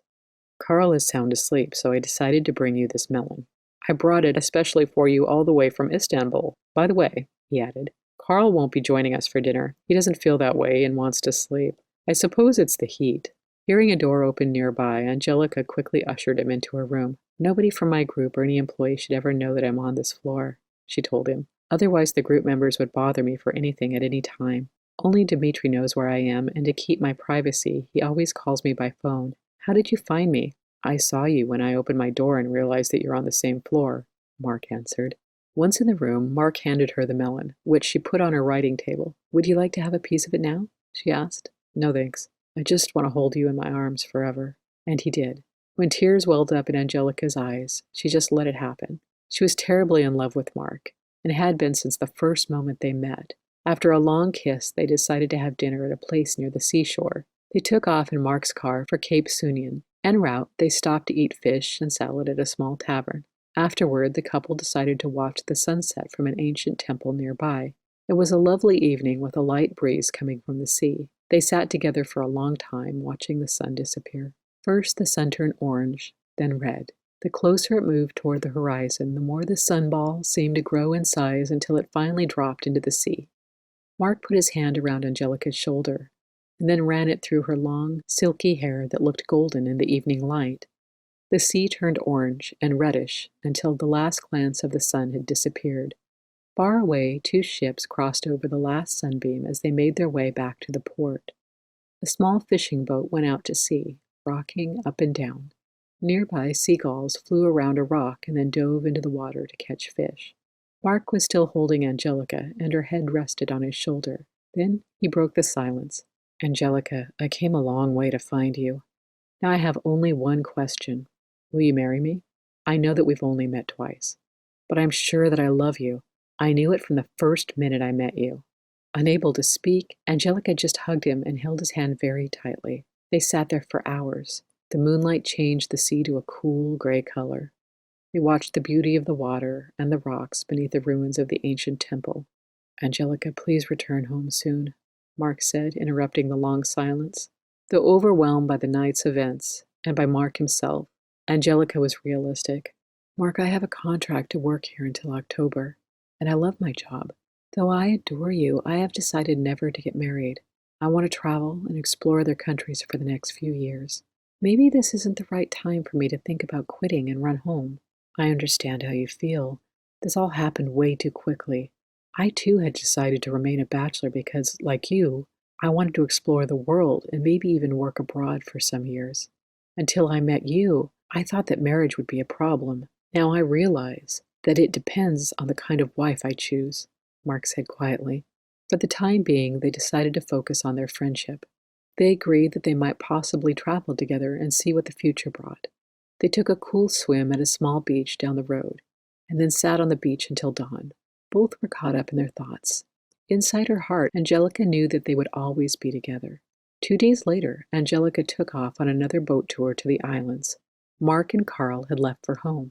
The 2 days Mark and Angelica were together changed their lives completely. Angelica remained in Greece until October. Mark often wrote her lovely love letters, and it was obvious that they were truly in love and more than anxious to see each other soon back home. Less than 1 year later, Mark and Angelica got married. Avid travelers, they looked forward to all the adventures they planned to share in the future. Mark intended to emigrate and work abroad for a few years. Before this happened, they wanted to return to Greece for a short vacation and feel again that special moment of the sunset at Cape Sunion, where their love story had begun. Part 3. Meteor Monastery. One summer day, 2 years later, they drove off in their small car ready to explore some parts of northern Greece, including the monasteries of Meteora. They arrived in the nearby village early in the evening. The sites were already closed, and the campground did not open for 2 more hours. Enjoying the cool evening breeze, they decided to have an orange juice in the village's coffee shop. This village only consisted of a few houses and a single coffee shop. At the table next to them sat 2 unhappy young men, tourists, grumbling and complaining because the campground wasn't open yet. Nothing seemed to please them, not even the dark, sweet coffee they ordered. Finally, Mark had an idea. He suggested that they all drive up the hill to the monasteries. Even though the sites were closed, he suspected that they would have a great view near the rocky peaks down into the valley, and a good moment to watch the sunset. The 2 guys at the next table agreed to join them and followed Mark and Angelica in their sports car. A narrow, windy road brought them into the steep valley. On the unpaved, 1-lane road, They gained altitude by driving from one curb to the next around the yellow rocks. They spotted the first monastery sitting on top of a huge sugar-cane-like pointed rock. There was no access to it by road. Climbing endless steps to reach the front door was the only way getting up to the monastery. Only a few elderly Orthodox monks still lived there. Reclusive, they weren't pleased about letting in tourists, but they needed money to live on and were dependent on the charity of the visitors. Each monastery in the area had a beautiful chapel with historic and valuable paintings. Most monasteries were open to the public 1 or 2 days per week, and not all on the same day. Mark hoped to visit 2 monasteries the next day. Finally, the 2 cars stopped at the dead-end roadblock. Mark and Angelica stepped out to watch the breathtaking view of an awesome sunset. The 2 young men seemed very bored and had no sense of the mystic atmosphere of this remote place. They continuously complained about the trek up the hill and the dusty cloud created by their fast car. They had not enjoyed the ride at all. In a condescending tone, one of the young men complained that the area was remote with nothing worth experiencing. "The campground is so isolated. There's no bar nearby," he snapped. Finally, the 2 young men drove down the windy, dusty road first. Mark and Angelica followed at an ample distance to allow the road dust to settle. After driving a few hundred yards, Mark and Angelica noted a monk with a horrible limp trying to walk rapidly down the road toward the village.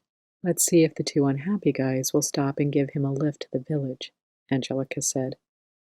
The 2 just drove by without acknowledging the monk. In fact, to show their arrogance, they accelerated their speed, leaving the poor man in a cloud of dust. Angelica and Mark stopped. Angelica, in her best Greek, asked the monk where he wanted to go so late in the evening. "I must go to the village. An old farmer is very sick, and I should arrive before he dies," the monk answered desperately. By walking, it would take the monk at least an hour to reach the village. Angelica crawled into the back seat of their car, offering the monk the front seat. There was just enough room for his stiff leg to rest comfortably. He deeply appreciated the ride to the village to arrive in time for his task. After taking the monk to a farmhouse, Mark and Angelica offered to drive him back up the hill when he was done with his visit. He accepted gratefully. About an hour later, the monk, Father Gregory, met Mark and Angelica at the coffee shop. He was tired and relieved. "I arrived just in time. The old man died in my arms, God bless him." He asked Mark and Angelica if the offer to drive him back up the hill was still open. Mark nodded. Father Gregory then inquired if Mark had checked in at the campground yet. After Mark replied that it was still too early, Father Gregory questioned if he could take a few minutes to buy some tomatoes, bread, and wine to bring back to the monastery. "Please do," Angelica replied. "We will wait for you here." As the 3 rode back up the hill, Father Gregory wanted to know if Mark and Angelica were married. When the couple told him that they had been married for 2 years, he asked if they had gotten married in church. "Yes, we were married in church," Angelica answered. "I know your church is a little different from ours. However, the most important thing is that you were married in church." For a while, they made small talk about the area, the weather, and the cold winters. Then Father Gregory pointed at the monastery sitting on top of a rock. "That is St. George Monastery, where I live with 6 other monks. All of them are more than 85 years old. I'm the youngest, 70, so I have to take care of them." After the car made a sharp turn, he continued, "Would you please drive down this little hill off the road? We have a basket there that pulls up heavy loads. You can park your car over there for the moment." Mark managed to park the car off the road near the basket. Father Gregory explained that this monastery in particular had been chosen to make decisions about earthly problems. "Tonight, God told me that by getting to the village in time, I saved that old man's soul. In fact, it was because you drove me there, and I must thank you for that." "That's okay. We were on our way to the village anyway when we saw you walking," Angelica replied. "Is your luggage still in the car?" the monk asked. A little taken aback, Mark turned to Father Gregory. "Yes, why do you ask?"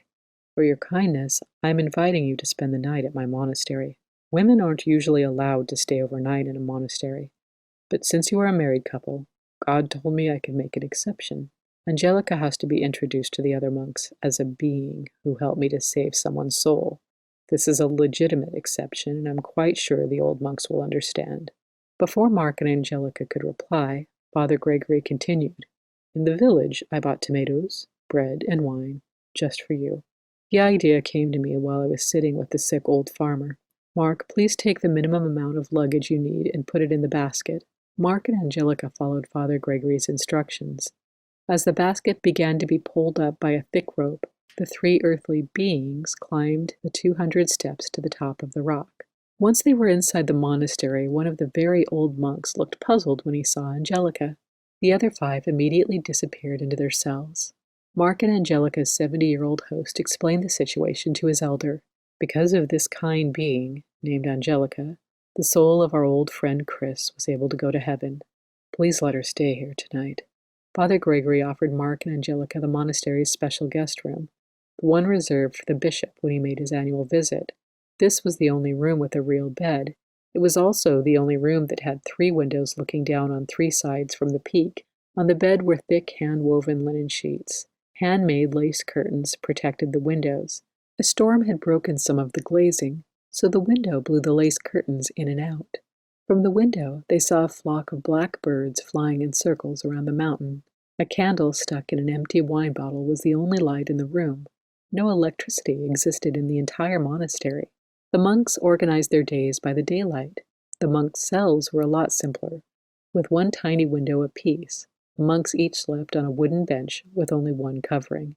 The kitchen was the largest room in the monastery. It had a long, narrow table with wooden benches on both sides, and a wood stove for cooking. Because the stove heated the room, the kitchen was the only cozy place in the winter. Just outside the kitchen was a simple garden, not bigger than a small driveway. There the monks grew tomatoes, herbs, and salad greens. The monks got up very early each morning before sunrise. After having a drink of water, they would pray for hours. Then they prepared a lunch consisting of tomato soup with herbs. After the meal, they pray nearly all afternoon, except the one day per week when tourists came to visit the monastery. With a small entrance fee and donations, the monks were able to buy potatoes from a farmer nearby. St. George Monastery had 2 small chapels to visit. One was open to all visitors, the second was open to men only. After Angelica and Mark settled in, Father Gregory invited them to have some food in the kitchen. He placed 2 tin plates, glasses, and 2 knives on one end of the long table. In front of Angelica's plate was a beautiful white lily. The monk had picked the flower from his tiny garden and placed it in an empty wine bottle. This modest table was set with so much care that the sincerity of Father Gregory's effort brought tears to Angelica's eyes. "Please eat," Father Gregory said. "I bought this for you in the village. The monks eat twice a day." The other monks joined them one by one. They sat at the other end of the table and were suspicious about having her in their holy monastery. After the meal, Father Gregory explained that they all went to bed before dark because the only lights they had were candles. In the morning, the monks rose at 4 o'clock for prayers. "Please stay in bed until 6. We will pray for both of you. Then we can all have breakfast together in the kitchen." Soon after the monks retired to their cells, Mark and Angelica walked to their room and realized that spending the night in a monastery was a special event in their lives, a truly unique experience. The next morning at 6, everyone met in the kitchen. The older monks were still put off by her presence. During breakfast, a big truck was heard winding up the street below. The loud noise from the engine disturbed the holy silence. "This might be the wood delivery. I ordered panels for the kitchen walls. We have to get this job done before winter. The kitchen has been cold and humid. I think this will help insulate the walls to keep the heat inside," Father Gregory explained. "Mark, you're a young man, and certainly strong. Would you help us panel these walls?" "With pleasure," Mark answered. A few minutes later, the group began to pull up one basket after another filled with wooden panels. Of course, the loads were far too heavy for the elderly men. Mark and Father Gregory did all the heavy work.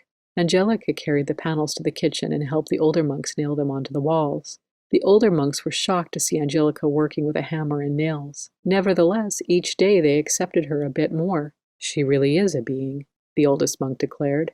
After that, at meals, the old monks moved closer to Angelica. It took 4 days to complete the paneling, and Angelica cleaned up the kitchen. Much to her surprise, the oldest monk finally spoke to her. "Angelica, we are so grateful for the help from you and Mark. We have decided that since you are a wonderful being, you get special permission to visit the chapel with our golden icon of Jesus. Up to now, only men have been allowed inside. No women have ever seen it." Together with Angelica, they entered the special chapel. She felt really proud to be pronounced as a being and was happy to see the gorgeous icon. The 5th day was Visitors' Day. Among the tourists were the 2 young men who had been waiting with Mark and Angelica for the campground to open. One of the young men asked, "Where have you been? We haven't seen you since you drove up here some days ago. By the way, the campground is lousy. The only thing of interest that kept us around is the monasteries. Mark couldn't wait to tell them what he and Angelica had experienced. We spent our time up here at St. George Monastery, living with the monks, enjoying their company and the simple life they lead. We also enjoyed the great view from the bishop's bedroom. Not convinced, the young men argued that this was impossible because women weren't allowed to stay over at the monasteries. Well, sometimes you get special and unexpected treats while traveling, Angelica assured them. Remember that old monk who was limping down the road? You guys just drove by. We gave him a lift up to the village and then brought him back up here. He invited us to stay after he declared me a being and not a woman. That's incredible. It sounds like a fairy tale, one man commented. Why did we miss that? Asked the other man. See, Angelica continued, if you keep your eyes open and pay attention to other people, then there is always something special to experience in life. Part 3. Piraeus again. Now, Mark and Angelica drove to Athens. They were excited to return to the place that had brought them together. On the way, they visited the harbor of Piraeus. Angelica showed Mark the boat she traveled on so many times when she was a travel guide. As it happened, the boat with the old sea bear Angelus was at the harbor waiting to depart that evening. Angelica pulled Mark on board. She recognized some of the crew members who were thrilled to see her return with her husband. Immediately, one of them went to get Angelus, who was in his private hut. Surprised and pleased, Angelus invited them to have some coffee and sweets. Angelica, I'm so happy to see you again. Is this your husband? I hope you're very happy together. Angelus hugged her and then turned to Mark. Angelica has been my best student. She is very courageous and was able to overcome her enormous fear of the sea. She also was great at dealing with difficult passengers. I protected her like my daughter. Take good care of her. Angelica never had heard the old sea bear praise anyone. She and Mark stayed on board for an hour, talking to everyone she remembered. After leaving the boat, Mark wanted to look at another vessel docked in the harbor. Some were preparing for departure to the islands or Italy. Mark was in awe. He had never seen that many big ships. While they were walking away from the harbor toward their car, a man in a white uniform turned the corner. His eyes grew big when he saw Angelica. She had not seen him coming. Suddenly their eyes met. Angelica felt a terrible shock and started to shiver when she realized that it was Ionis, the captain who had been so much in love with her. What should she do? His smile paralyzed her. She was unable to move. Ionis walked up to her and kissed her softly on the cheek. You are here. Hello. What brought you back to Piraeus? He asked. This is my husband, Mark, were the only words she managed to say. Hello? Looking at Angelica, Ionis continued, Ah, this is the mysterious Mark. After a short silence, Ionis asked Mark if Angelica was really his wife. Yes, we got married 2 years ago, Mark answered proudly. The atmosphere began to turn frosty. Ionis seemed unable to speak for a minute. His eyes, which were usually kind and blue, turned yellowish. Angelica remembered that this happened when Ionis got angry. She maintained her calm on the outside, but in reality felt near panic. What's going to happen now? She wondered. For seconds that seemed an eternity, the three just stood there, staring at one another. Ionis then interrupted the silence. Let's go. I'll show you the vessel I'm temporarily working on as first officer. This ship is an old shack. I'm not pleased with it. The safety requirements aren't fulfilled. I'm only making 2 more trips on it, and then I'm done. A week ago, I signed a 6-month contract to sail as captain on a tanker to Singapore in Australia. Unsure how to respond, Angelica and Mark walked with Ionis silently. Ionis told Mark about the ship and then asked Mark about his profession. Mark asked Ionis several questions about the boat and his experiences at sea. Ionis' voice suddenly took on a strange tone. Mark, I just have to ask you one serious question. Please tell me the absolute truth. Will you give me an honest answer? Taken aback, Mark looked Ionis in the eye and told him that he would. What is your question? Ionis rolled his eyes, paused for a few seconds, and then asked Mark if it had been hard to get Angelica to be his wife. Petrified, Angelica watched the 2 rivals. Ionis stood face to face with Mark, who was now standing at the edge of the pier between Ionis and the boat. What would happen next? Mark took note of the situation that he was in. only half a step from the edge of the pier. Below him was filthy seawater. Like a thunderstorm, all the stories that Angelica had told him about Ionis went through his mind. Ionis looked strong and ready to go for the kill. Ionis had asked a tough question, and Mark knew that the slightest mistake in his response could send him plunging into the dirty water. He and Angelica had been happy from the first moment they met. He still remembered the way she melted in his arms that day in Athens a few years earlier. Had it been hard? No. There had never been a difficult moment between them. Mark knew that he couldn't tell Ionis the truth. A no would result in Ionis feeling humiliated, and a quarrel was sure to ensue. He knew that the only way out of this mess was unfreeze the tension and put a smile on Ionis's face. Yes, Mark answered. It was very difficult. Ionis began to laugh. He put his arm on Mark's shoulder and thanked him. This helped me a lot.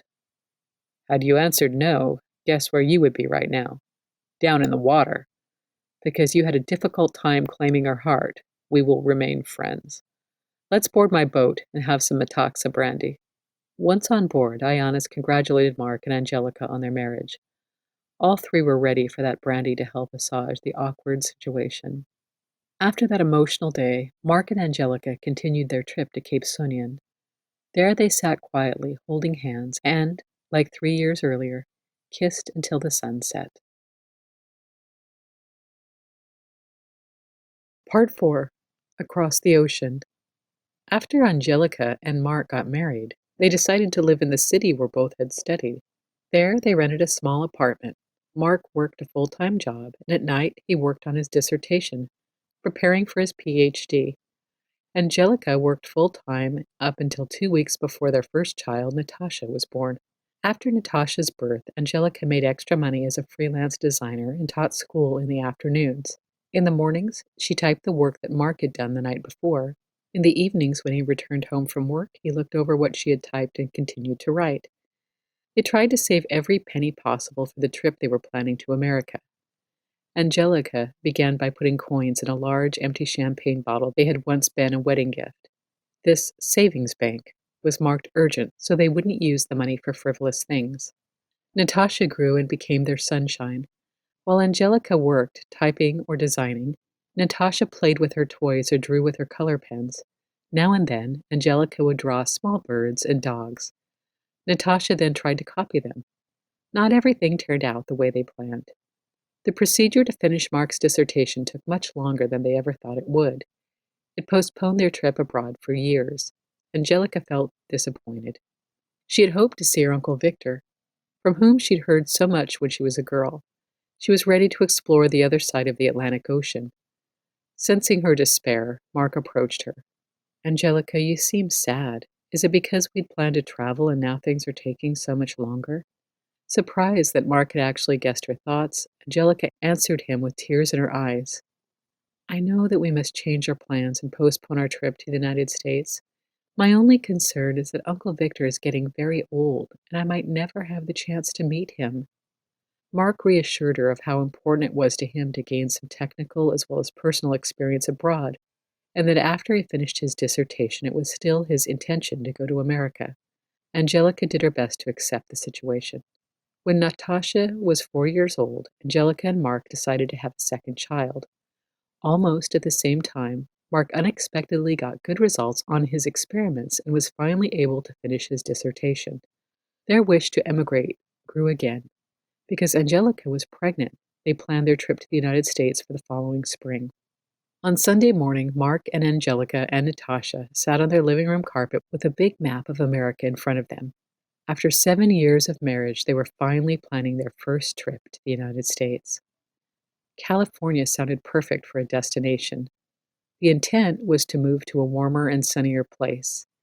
Mark believed that such a move would help sharpen his skills. He would gain a tremendous amount of experience and learn a great deal about technical innovations in the new world. Angelica could not imagine what type of work she would be suited for over there. Perhaps she could teach European culture or foreign languages.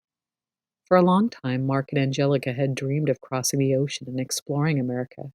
Now they were going to realize this goal. Though excited, Angelica couldn't help but question if it was wise to leave their home country with a newly born baby. Was it selfish to fulfill their dream right now? Minutes later, she wondered if her negative thinking was due to her pregnancy. Usually, Angelica was courageous in overcoming her doubts and fears. The next day, she woke up with a positive attitude. She knew it was a good idea to emigrate while they were still young. She trusted Mark's motivation and reliability. Mark was truly her best friend. Angelica still remembered the day when she was 14 years old and had received Uncle Victor's letter inviting her to move to the United States to finish her education. Though her father had opposed her invitation, her wish to visit her Uncle Victor had remained entrenched in Angelica's mind. She sensed that he might know the secret behind the jewel that had belonged to his brother, Angelica's grandfather. Possibly he could help her find the missing piece of the puzzle. The unexpected part was that she would be experiencing this adventure with her husband and their two small children. As Angelica's pregnancy progressed, Mark said, "Let's plan our trip well in advance. It's probably a lot more difficult to travel with two small kids instead of just the two of us. It is really a gamble as to whether or not my professional skills will be desirable over there. One of the guys at work told me that it will take at least 8 or 12 months to get an emigration visa, if at all. I'm excited to plan this trip. Remember, there's still quite some time until next spring," Angelica replied with all the optimism that she could muster. 1968 was a very cold winter in Switzerland. One gray day followed the next. Some days it was impossible to see the houses down by the lake. Everything seemed covered with a light veil. Even the silhouette of the church was barely recognizable. For months, the sky was unfriendly and refused to show its blue color. Each morning, people woke up hoping for a sunny day. On a rainy day, Angelica went downtown to shop. She decided to go to the U.S. consulate just to pick up some information about obtaining visas. When she walked into the consulate, the secretary sitting at the front desk asked what she was looking for. "My husband would like to work in the United States for the next few years. He wants to expand his scientific experience," Angelica answered. "I was hoping that you could tell me what the requirements are for relocation." The secretary did a lengthy inquiry into Angelica's life, who she was, Mark's professional education, their family backgrounds, children, and so on. When the interview was over, the secretary asked Angelica to take a seat and wait for a few minutes. Soon after, an impressive man in a black suit, white shirt, and tie came in. He asked Angelica to follow him into his office. To Angelica's surprise, he was the American consul. Angelica felt quite intimidated as she faced him from the opposite side of his elegant mahogany desk. On the wall behind the consul was a photograph of the American president and a large American flag with the stars and stripes. Was she dreaming? Her dream became even more real after the friendly man asked her for more details about Mark's professional skills and goals. Angelica told the consul about their wish to work abroad, and then Mark was a young researcher at the beginning of his career who wanted to acquire additional skills and experiences in the United States to widen his potential. After Angelica's explanation, the consul gave her a surprising response. "Okay, we're looking for scientists, so you came just at the right time. I have 2 more visas left for this year. You and your husband meet the mandatory requirements. There's no problem for your 5-year-old daughter because I can arrange an exchange for a child's visa with our embassy in Germany. As for your unborn baby, we're able to issue a visa for an unborn child if the pregnancy is over 7 months. Can you come back with your husband in 2 days for a short exam?" Angelica told the consul that they would certainly comply. "Please make an appointment with my secretary, and I will expect to see you and your husband on Thursday." The consul quickly disappeared to another office before Angelica had the opportunity to thank him. Elated, Angelica left the consulate without her umbrella and ran home in the rain. She was so excited that she didn't even feel the rain as it drenched her clothes. Mark, already home from work, was worried about his missing wife. "What happened to you? Why are you all wet?" he asked as she came in. He was puzzled by her erratic behavior, particularly because of her delicate condition. "Have a seat. I will bring you a towel to dry your hair." "Where have you been? You're totally out of breath. Is everything okay?" Angelica could hardly contain herself. "Mark, you won't believe me, but what I'm about to tell you is the truth. I was at the American consulate, and while I was asking for some information, the consul invited me into his office. He wants us to return on Thursday to interview us. He has our visa numbers ready." Perplexed and curious, Mark promised to accompany Angelica to the consulate, even though he was sure it was impossible to obtain visas that quickly. On Thursday, Mark and Angelica arrived at the consulate right on time. Mark brought all his transcripts, diplomas, and work documents, along with his publications. The interview went well. The consul told them that their visas would be ready the next week and would be valid for 3 months after the date of issue. Suddenly, Mark and Angelica realized that a lot had to happen in a very short period of time. Not only were they required to have medical and eye examinations before they could even set foot on American soil, they would also have to give notice at their jobs and find a new tenant to take their apartment lease. Fortunately, they didn't have a lot of furniture yet. Moreover, the baby was due in 6 or 7 weeks. From then on, their time became mostly hectic. Of course, doubts still arose during the quiet moments. Angelica wondered if this was the right time for them to leave Europe. Then she reassured herself that this was the opportunity that they had been praying for. Though she was looking forward to exploring a new life, the timing was less than perfect. No airline or boat would agree to transport a woman who was 8 months pregnant. If they stayed in Switzerland until after the baby was born, Angelica would need ample time to recover. That adjustment would take weeks. By then, the visas would expire. Mark, deeply concerned, asked the consul to have his staff check out possible options to extend the visas, to no avail. Frustrated, the consul called upon Mrs. Grand, the U.S. ambassador in the capital, to get some advice. The laws had been made up by men, and apparently none of them had thought about the situation of a pregnant woman when they came up with the 3-month period that the visas were valid. The consul hoped that, as a woman, Mrs. Grand might be able to find the solution. Calm and level-headed, she checked and rechecked all the laws, regulations, and special clauses until she found a loophole. There was only one way to extend a visa. If the embassy lost or misplaced a visa, then a replacement visa had to be issued that would again be valid for 3 months from the date of the new issue. Mrs. Grand took the visas from her table and casually misplaced them by tearing the valuable documents into hundreds of pieces and discarding them in the wastebasket. Then she issued replacement visas. This extended Mark and Angelica's time by 6 weeks, which made the timing absolutely perfect. Laughing, the lady ambassador sent off the happy couple. There was always a solution. I wish you and your family the very best. The exciting steps they took to prepare for their big adventure were paced like a movie running at triple speed. Mark and Angelica decided to cross the Atlantic on a big ocean liner like in the old days. That would give them a week on board to relax. Furthermore, they could take a new car along, so when they arrived in New York, they could drive across the country for 2 months. They wanted to get acquainted with the New World.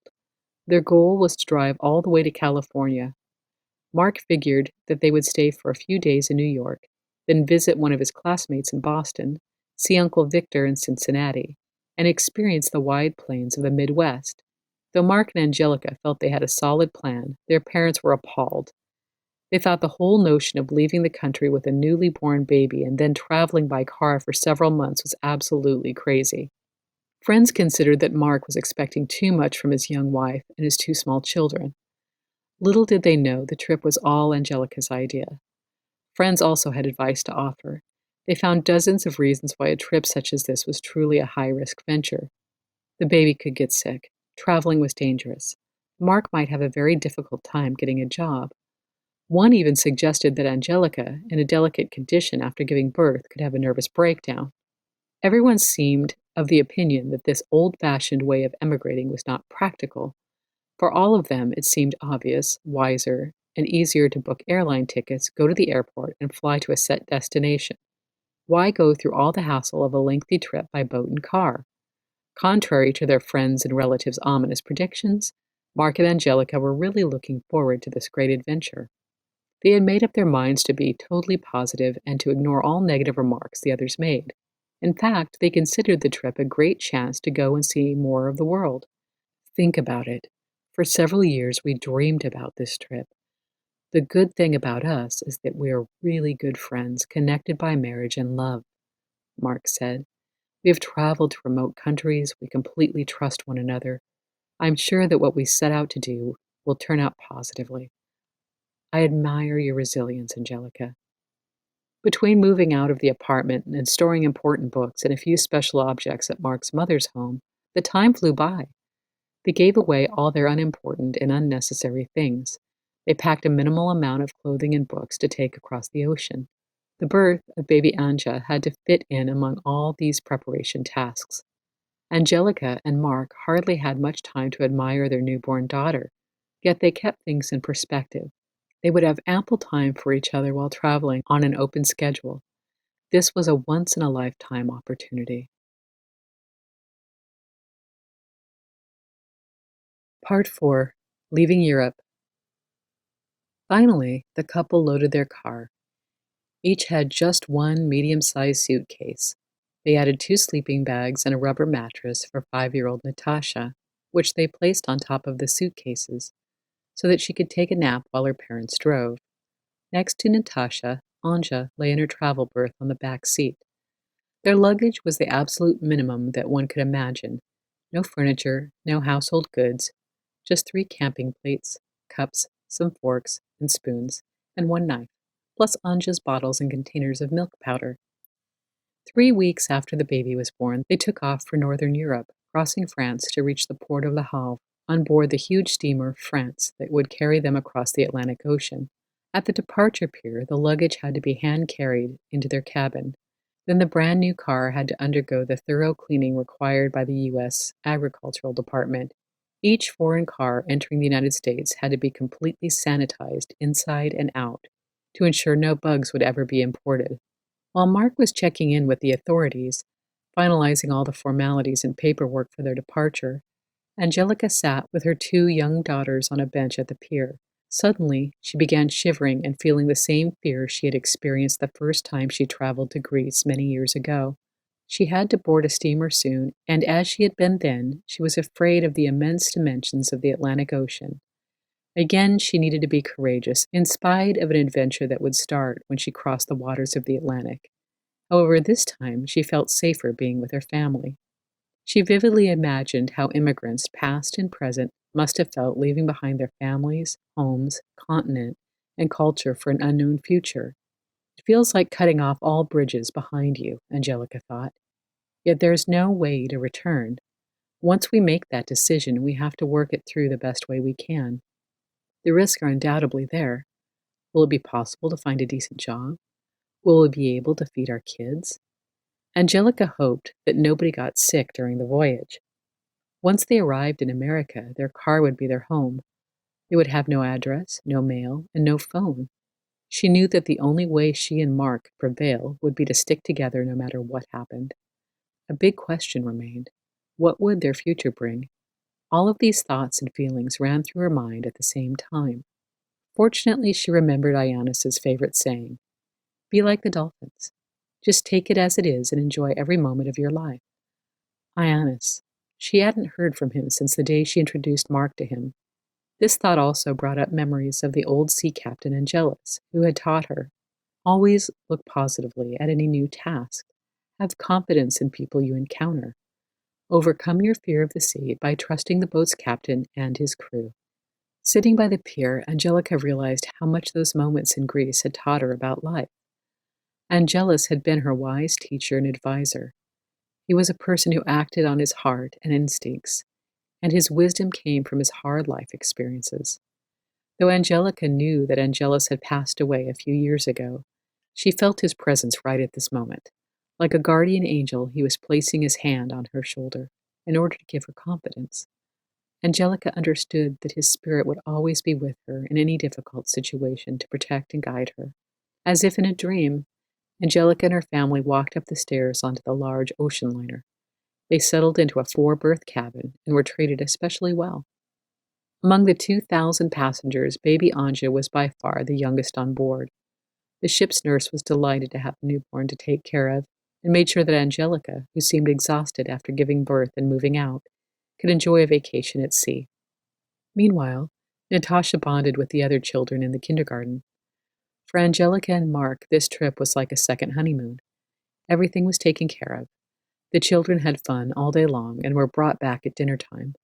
Angelica and Mark spent the days relaxing on the deck, watching the waves and exploring the vessel. The trip across the Atlantic took 6 days. Most passengers were part of a round-trip voyage from Europe to New York, visiting those sites and museums for a few days. Some other passengers were returning to the States after long vacations in Europe. Only a few young people were on board. The bulk of the passengers were older English and American ladies with white hair, dressed in pink, blue, or turquoise outfits, color combinations rarely seen in Europe. They played cards and gossiped about other passengers. One of these nosy ladies approached Angelica and Mark to inquire, "Where are you traveling with your two small children?" "We emigrate to the United States," Mark replied. "I suppose you have a good job lined up there?" "No, not yet," Mark flatly answered. "Isn't it difficult nowadays to find a job? Aren't you afraid of this much responsibility with your young family?" "Well, the people back home weren't very encouraging," Angelica replied. "Still, I'm looking forward to this adventure. I believe that we'll be happy anywhere we go." "I wish you good luck," the lady replied, and gave up on her inquisition. She seemed taken aback and walked away. The young emigrating family would enter into several other conversations with these old ladies who gave them good advice. The second day at sea, Angelica and Mark were in their cabin when suddenly someone knocked at their door.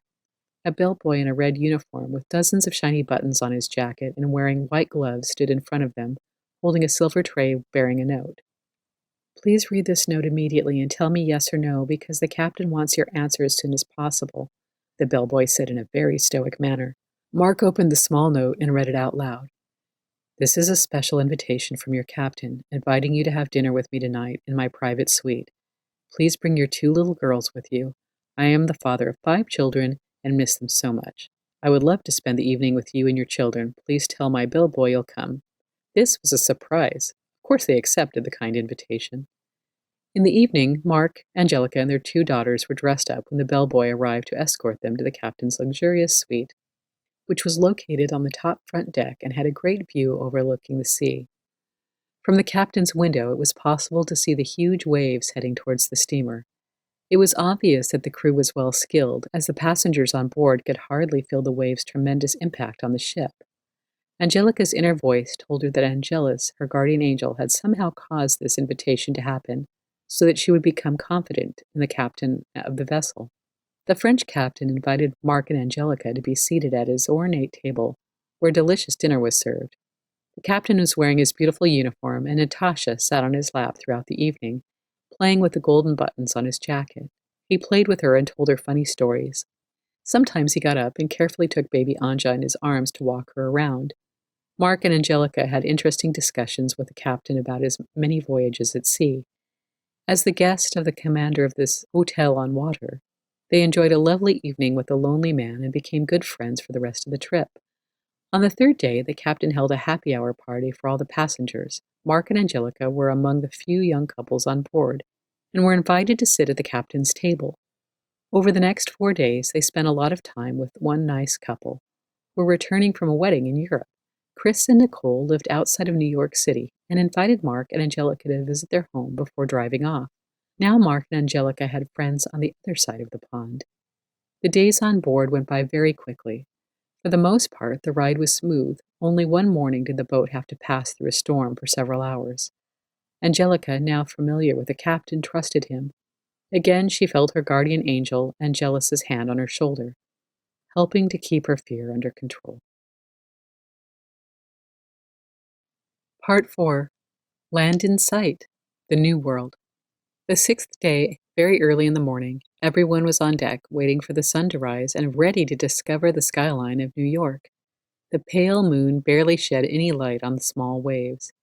It was cold on deck, and the sky had a green cast to it. As the daylight took over more and more, the gray morning sky turned orange-yellow, and soon the sun popped up at the horizon. With the sun, everything gradually changed to a feeling of warmth. The boat slowed down. Land was in sight.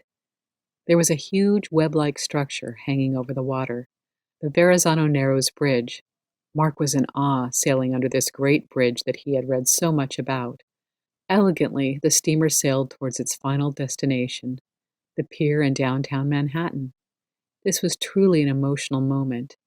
Angelica mused that probably all immigrants from past centuries had felt the same way upon their arrival in New York. The new world of expectations for a better future. Now it was Angelica's moment, standing on the boat's deck while the steamer slowly slid through the water toward the unknown country. Angelica's family was now far away in Europe. Depending on their fate in America, she and Mark might not see their homeland for years. Angelica was looking forward to the start of their new experiences.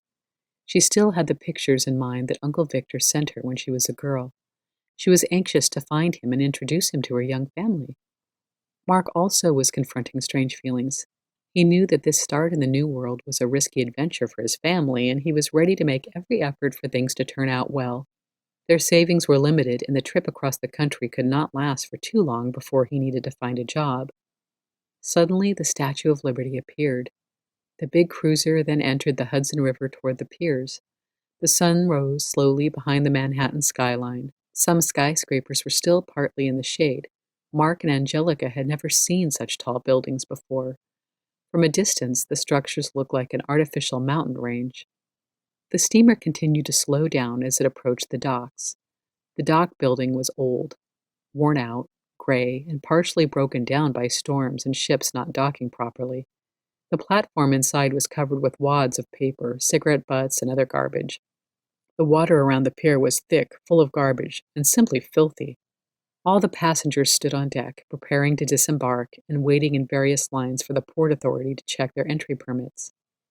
The visitors' line moved much faster. In a slower line, several immigration officers received the few immigrants very carefully. Mark and Angelica had to show their passports, visas, health certificates, original x-rays, and many more documents. They had to answer a lot of questions and even swear not to kill the president. After the long, arduous inquiry, they were finally allowed to disembark. It was a strange feeling to put their feet on the ground for this new continent. On the pier, they had to wait another 2 hours until their car was slowly lowered by crane and placed on American ground. Mark and Angelica were amazed by the contrast. Their squeaky clean, sanitized car standing now on this dirty pier, littered with papers, oil, and garbage. They couldn't help but wondered why their car had to be sanitized for landing on such a filthy place. From inside the car, almost everything had been stolen, including a few baby diapers and some of their children's toys. 2 pier workers offered to sell Mark some gasoline from an old, banged-up can to get their car going. Of course, they overcharged Mark for the gasoline, but he had no choice except to pay. Nobody was there to help them. The crowd was pushing to get off the pier. To say the least, the manner of their arrival was unexpected. They had hardly imagined the new world would be like this. Part 4. The Big Apple. Once they took off from the pier, Mark bought a map to find his way north of New York City to Diego, an old friend of Angelica's mother. Diego had invited them to stay at his home for a few days. This was the only arrangement Angelica's mother had made to ensure that their first days in the States would start off well.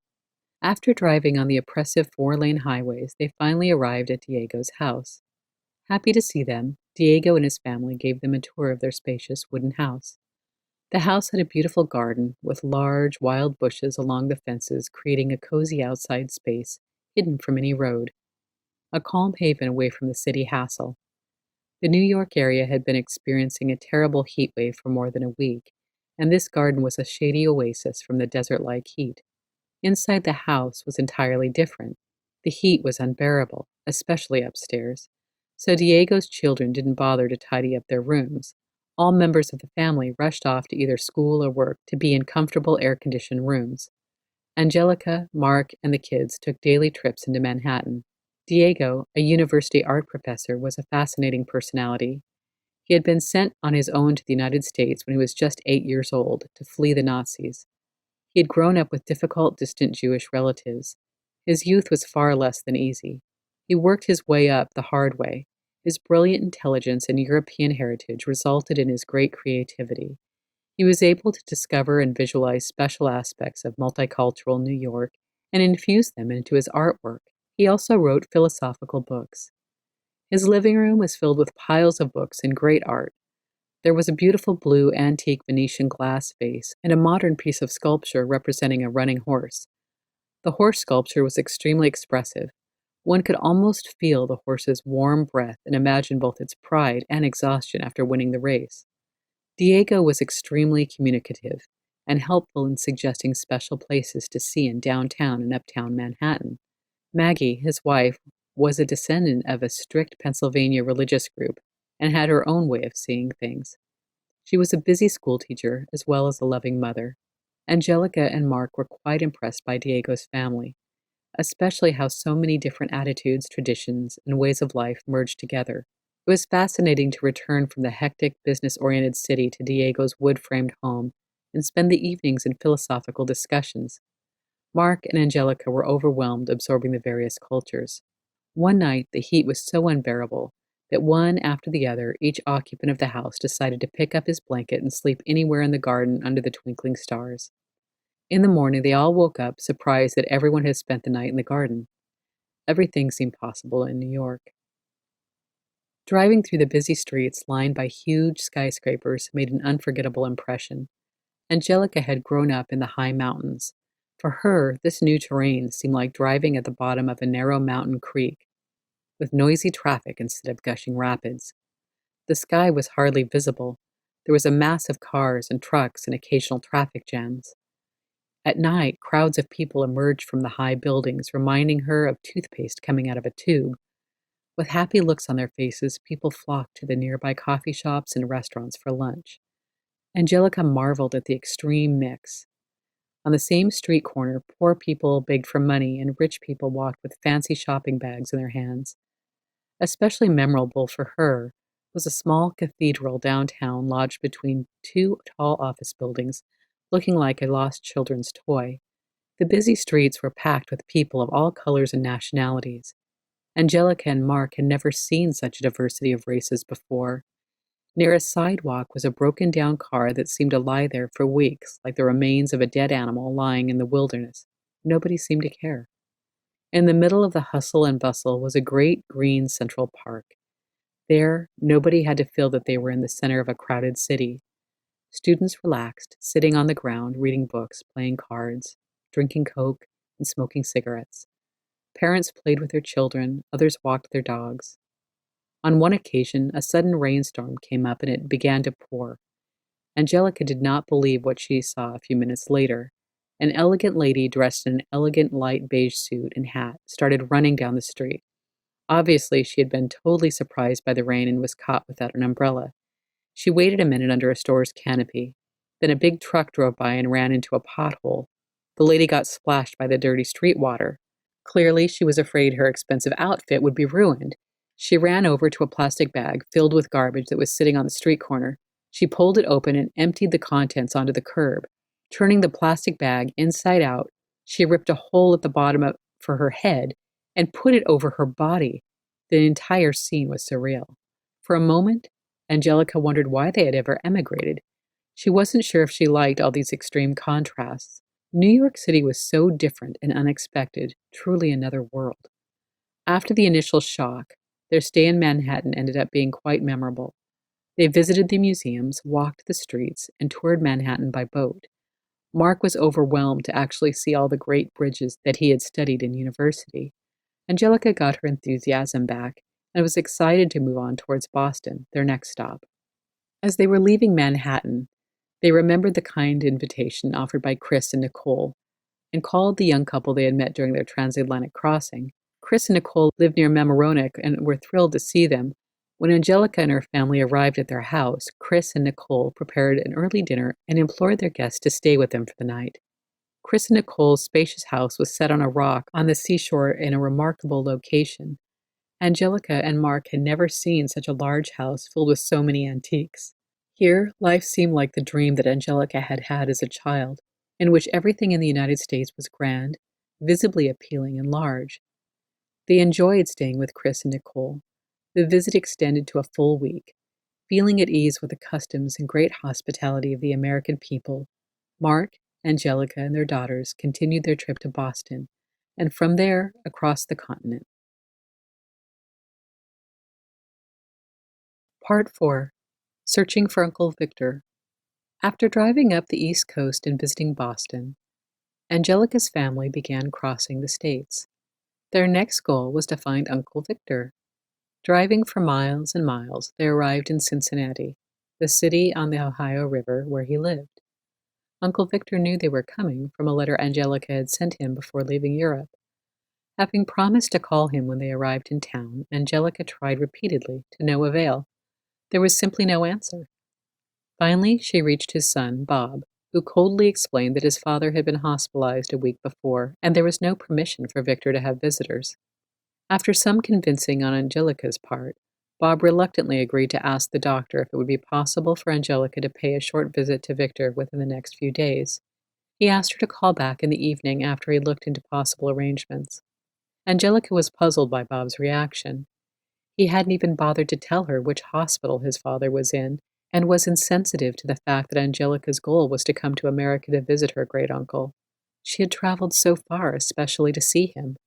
She instinctively knew that something was wrong, so she decided to drive from one hospital to the next to find her great-uncle. She clearly sensed that it was very important to meet him soon. At the second hospital she stopped by, surprisingly, the receptionist of the large facility seemed to know that Victor was expecting her. "You must be his niece from overseas. Are you Angelica?" Taken aback, Angelica asked the receptionist how she knew her name and was shocked to learn that Victor had anticipated Bob's reaction.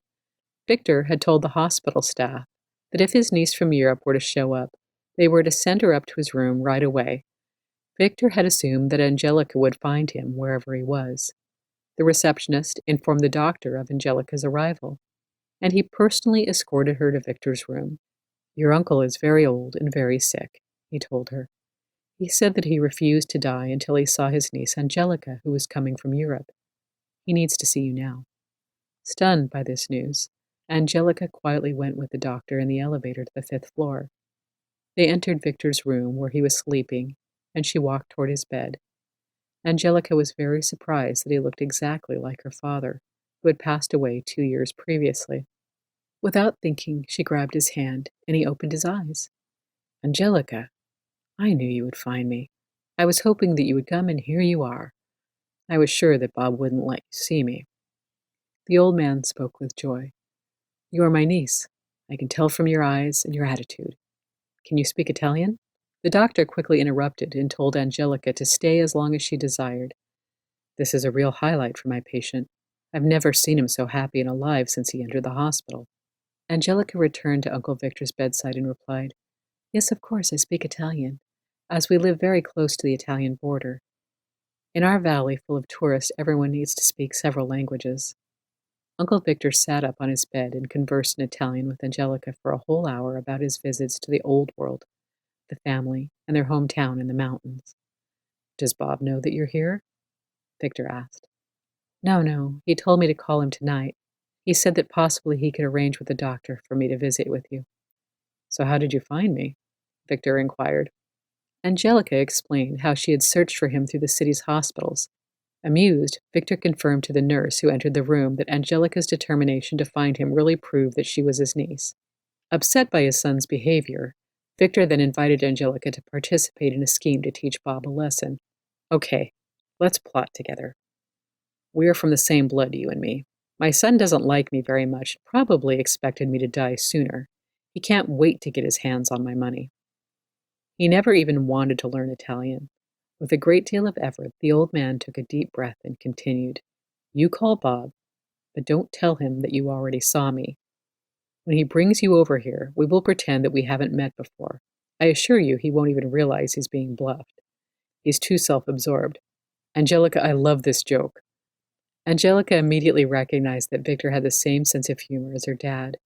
Of course, she promised to play along with him. Victor took Angelica in his arms and told her that he was so happy to have met her in person. He asked that she bring Mark along when she returned that evening. Angelica's presence revived Victor, and he started to tell her his life story. "We all had a wonderful time here in the early days. After my sister Vera and I emigrated from our poor Italian village near the Swiss border to America in 1913, just before World War I. We worked hard with our two cousins in our uncle's interior design business, which grew bigger and bigger, eventually employing more than 50 people. We did projects for the most important architects, public authorities, and industrial managers in the state of Ohio. I have to admit, we made lots of money. My sister Vera then got married and moved to Kansas with her husband. In spite of the distance, she remained attached to our family and visited us at least 3 times a year. She was truly a loving person. Some years later, my uncle retired and turned the business over to his two sons. Soon thereafter, a recession came in, and they had big problems. And the other brothers had a serious fight. One left for California with his wife, and their 5 children. Nobody ever heard from them again. This broke my aunt's heart. Before she died, she told me that her soul would only rest in peace when the family fight came to an end. Angelica never heard of this family saga. Though fascinated, she really had no idea how to respond to her great uncle. For a moment, she was silent.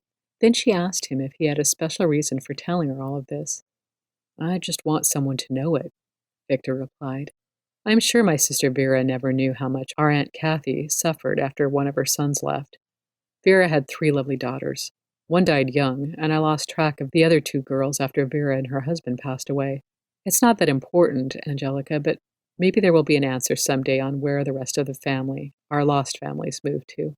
Before Angelica left Europe, her Aunt Martha had given her a good omen, the golden charm with the little hand holding the diamond, the jewel that had once belonged to Angelica's grandfather. She was wearing it, and Victor noticed it around Angelica's neck. Angelica, I see you're wearing that little hand, which certainly came from your grandfather's tie clip, Victor said, smiling. Yes, and Martha gave it to me just before we left Europe. Do you know the story that goes with it? Angelica asked. The only thing I remember is that Vera gave it to Robert, your grandfather, before we boarded the boat for America. Vera told Robert that the jewel would serve as a bond to keep our family together, even if we were separated by a huge ocean, Victor answered. After years of mystery, Angelica had finally found a clue to her grandfather's secret and why this tie clip was so special to him. It was a gift from his beloved sister Vera, meant to hold the family bonds together. This had been a question Angelica had wanted an answer to all her life. It made her uneasy that her great-aunt would not rest in peace until the family bonds were retied again. Had Uncle Victor told her this because he expected her to put all the pieces together? Again, the secret of her grandfather's tie clip intrigued her.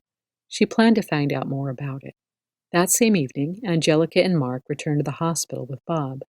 Of course, Bob was oblivious to what had happened in the afternoon, until Victor started speaking in Italian to Angelica. He then realized that Angelica had already met his father. I knew that she would find me somehow, Victor said to his selfish son. Angelica cringed when she saw how Bob had no regard for his own father. That night, Angelica could hardly sleep. Mark realized that she was emotionally confused from meeting her great-uncle. He suggested that she take a hot shower and sip some water. She followed his suggestion. Then, overwhelmed, Angelica fell asleep. Next day, refreshed and fulfilled, Angelica left Cincinnati with her family to continue their trip across the United States. In her heart, she vowed that she would try to find the rest of her family. How? She didn't have a clue. Part 5. Across the Continent. The young family continued traveling across the continent to their adventurous future. From that point on, they didn't know anyone along the way. All alone, they experienced numerous surprises as part of their journey. The busy East Coast with its big cities faded as they continued traveling through the Midwest. Neither Angelica nor Mark had ever seen such immense fields of wheat and corn. The endless plains gave them the feeling of total freedom and at the same time, extreme loneliness. Driving for hours without seeing a town or a village, only rarely a few farmhouses. Sometimes the solitude was interrupted by herds of cattle grazing in the fields. Out of nowhere, a group of horses crossed the road. Shy and terrified by the car, the horses ran swiftly along the road. Their bushy tails waved while the hair of their manes flew in the air. Then the horses disappeared behind a huge cloud of dust. Angelica remembered some old European paintings. The unexpected scene seemed unreal. Suddenly, several men riding horses appeared, chasing their cattle into another field. Shouting loudly while cracking their whips, the cowboys directed the running cattle their way. See? Real cowboys! 5-year-old Natasha exclaimed. This was the most exciting for her, yet this rough behavior in the middle of such a peaceful landscape was also frightening. Still overwhelmed by the impression, Natasha was compelled that evening to draw the cowboys on every piece of paper that she could get her hands on. Part 5. Crossing the Wild West. One day, late in the afternoon, they took a break from driving and stopped at a small bar for some food and relaxation. The building was a dark wooden shack. Inside, country music played from the antique music box. The scene looked like a movie from the 1950s. At the bar counter sat 3 cowboys drinking beer. Hungry, Mark was eager to get something to eat and drink. Angelica, on the other hand, was reluctant to bring the children into such a dark place. She hadn't forgotten the wild behavior of the cowboys in the fields. "Mark, I'm not sure if this place is safe." Mark replied that he was starving and there was nothing else around. "I'm tired and really need to eat and rest," he insisted. Angelica knew that this was not the right moment to argue. Besides, she was hungry and thirsty too. Once again, she decided to challenge her fear and entered the bar, holding Anja in one arm and Natasha by the other hand.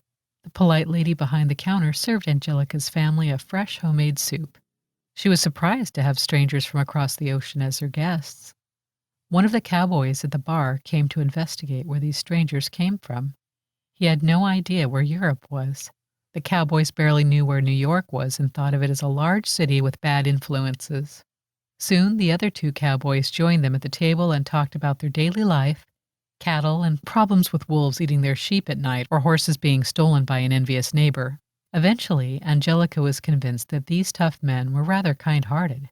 They were in the real Wild West. Suddenly, a man, out of breath, ran into the bar. Nervous, he looked around the room, went to the bar owner, and shouted, "Help! Help, please! It's an emergency!" The woman suggested he speak with Mark. The man came and pulled Mark by the sleeve of his shirt.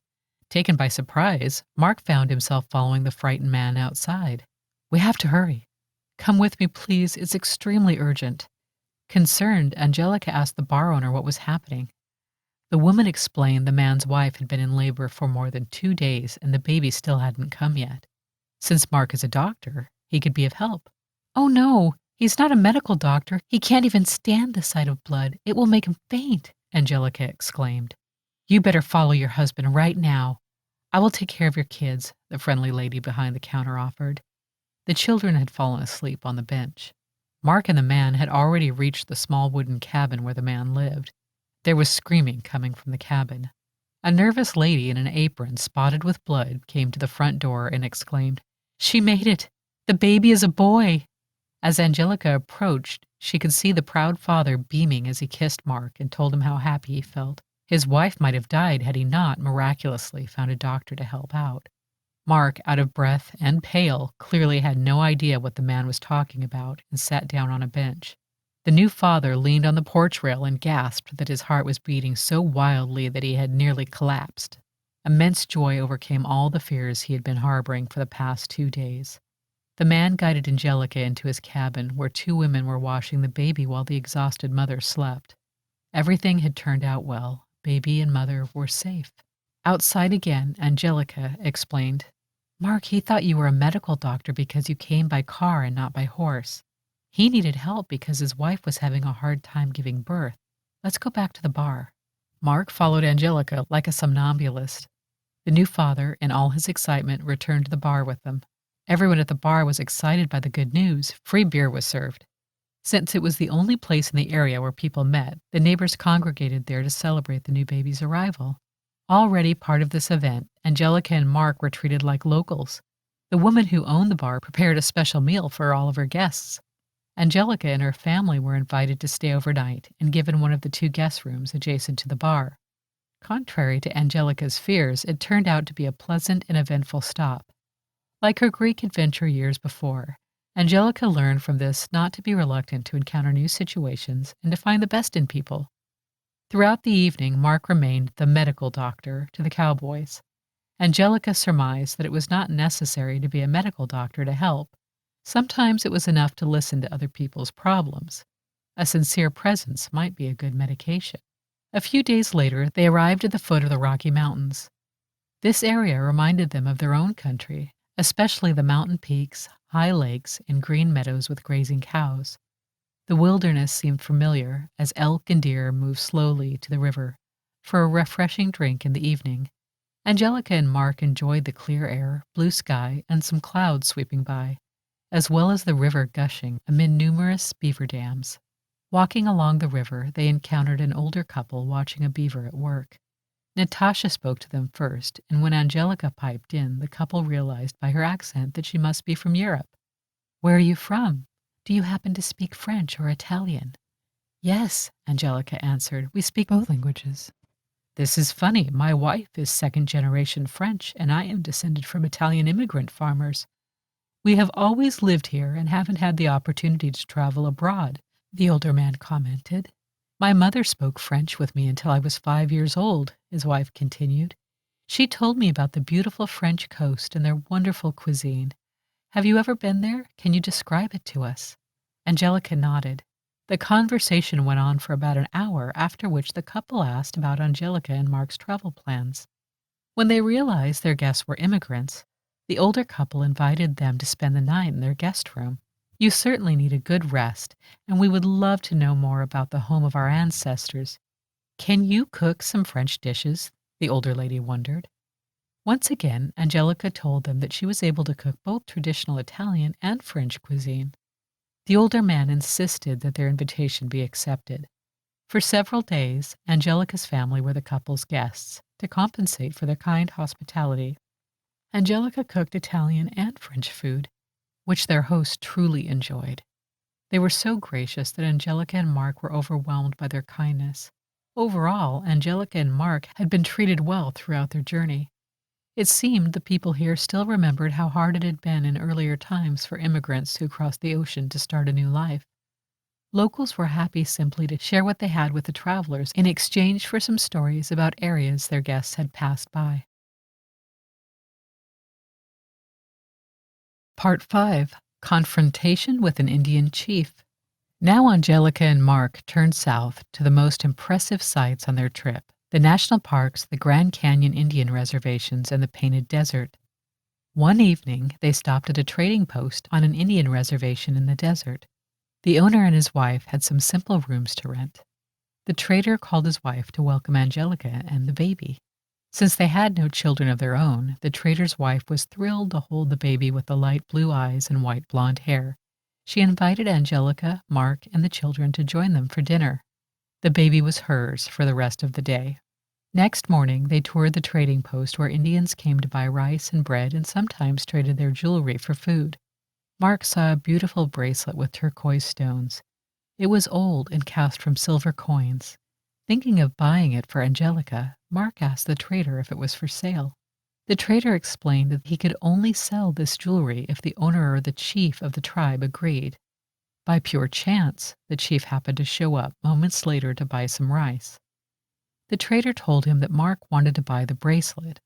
After considering, the chief explained that the owner was poor and had no means to buy it back. He asked Mark if he could meet the woman who would be wearing it. I need to look into her eyes to know if I am allowed to sell it for my brother, the chief said. Angelica gave this important chief a very puzzled look. We Indians see through your eyes if Mother Earth agrees to this trade, the chief said to her. We need to get her permission. Indian goods should never come into speculative hands. Will you wear this bracelet, or is it for someone else? Mark answered. It is for Angelica, and she will wear it. It will be my present to her for giving birth to our baby, Anja, and for traveling with me and the children across the continent. The chief moved close to Angelica, put one of his hands on her shoulder, and looked into her eyes for about a minute. She found his serious red face both scary and impressive. I see she has eyes like a deer. Probably she can talk to animals, our brothers. After a short pause, he continued, Yes, Mother Earth told me that she is allowed to wear it. Then looking at Natasha, he calmly asked if she was their child, and if they had any others. Yes, Angelica replied. We also have a 6-week-old baby. Please show me the baby, the chief requested. Angelica went to the trader's wife to retrieve Anja. The chief was delighted by the baby and bent down to take a close look at her. This baby has blonde hair, very white skin, and green-blue eyes. Blonde babies with blue eyes bring lots of luck to my tribe. Mark looked at the chief, who quickly realized Mark's concern and told him, See, my father had a good old friend who was an artist from overseas. He was tall and strong with white skin, blonde hair, and green-blue eyes. He was good to all of us and helped us to preserve our little piece of earth. He captured our landscapes beautifully, as well as our animals and our own red skin. He was even able to capture our souls in his paintings and drawings. He stayed with us for several years, One day he left, promising to return soon, but he never did. 1 year later, my father felt that he must have died somewhere along the way. Strangely enough, on the spot next to the rock where he mostly sat to draw, a blooming bush started to grow. Then I dreamed that Mother Earth told me that someday another such being would visit this place and bring us great luck. Now I believe that this being is your baby." The chief paused for a short while, continuing before anyone else spoke. "Tomorrow we honor the fire with dancing in our village. Tourists are not allowed to participate, yet if you promise to bring this baby along and you do not take any pictures, you and your family are kindly invited to join us." Mark couldn't believe what he had just heard. The chief then instructed them to be ready next morning at 9 o'clock. He would send a boy to escort them to the village. "Angelica, please wear our bracelet," the chief said as he left the store. Mark bought the bracelet right away and put it on Angelica's wrist. The family, especially Natasha, was thrilled about their upcoming trip to a real Indian village and the dances they would see. "Is he a real Indian?" she asked. "He looks like one I saw in a storybook." Part 5. Fire Festival. The boy showed up on time the next morning and escorted them to the village. It was quite a long walk on a narrow desert trail. The first thing they saw in the village were small clay houses decorated with tree branches and few flowers. The chief advised the white family to sit on a doorstep and not to move. Only Natasha was allowed to run about. Baby Anja was placed in her crib on a stone while the men of the tribe walked around her, taking very long looks. After the ceremony, the chief spoke in his own language to his people sitting in a circle around him. Then the men disappeared. They returned after a while with painted bodies, little clothing, and feathers on their heads. They started dancing. The women and children watched them with great intensity. Natasha was mesmerized. One dance followed the next, thanking the earth, the fire, the stars, and the sun with profound gratitude. Angelica and Mark found themselves in awe of the deep respect and honor this tribe had for the world around them. They understood that this was the Indian way of praying together as a large family, connecting themselves with the endless universe. Dancing had a special meaning to them. The tribe did not necessarily dance for enjoyment, but rather for the common activity and for increasing support and strength. The women and the children sat along the edge of the dancing area and kept silence.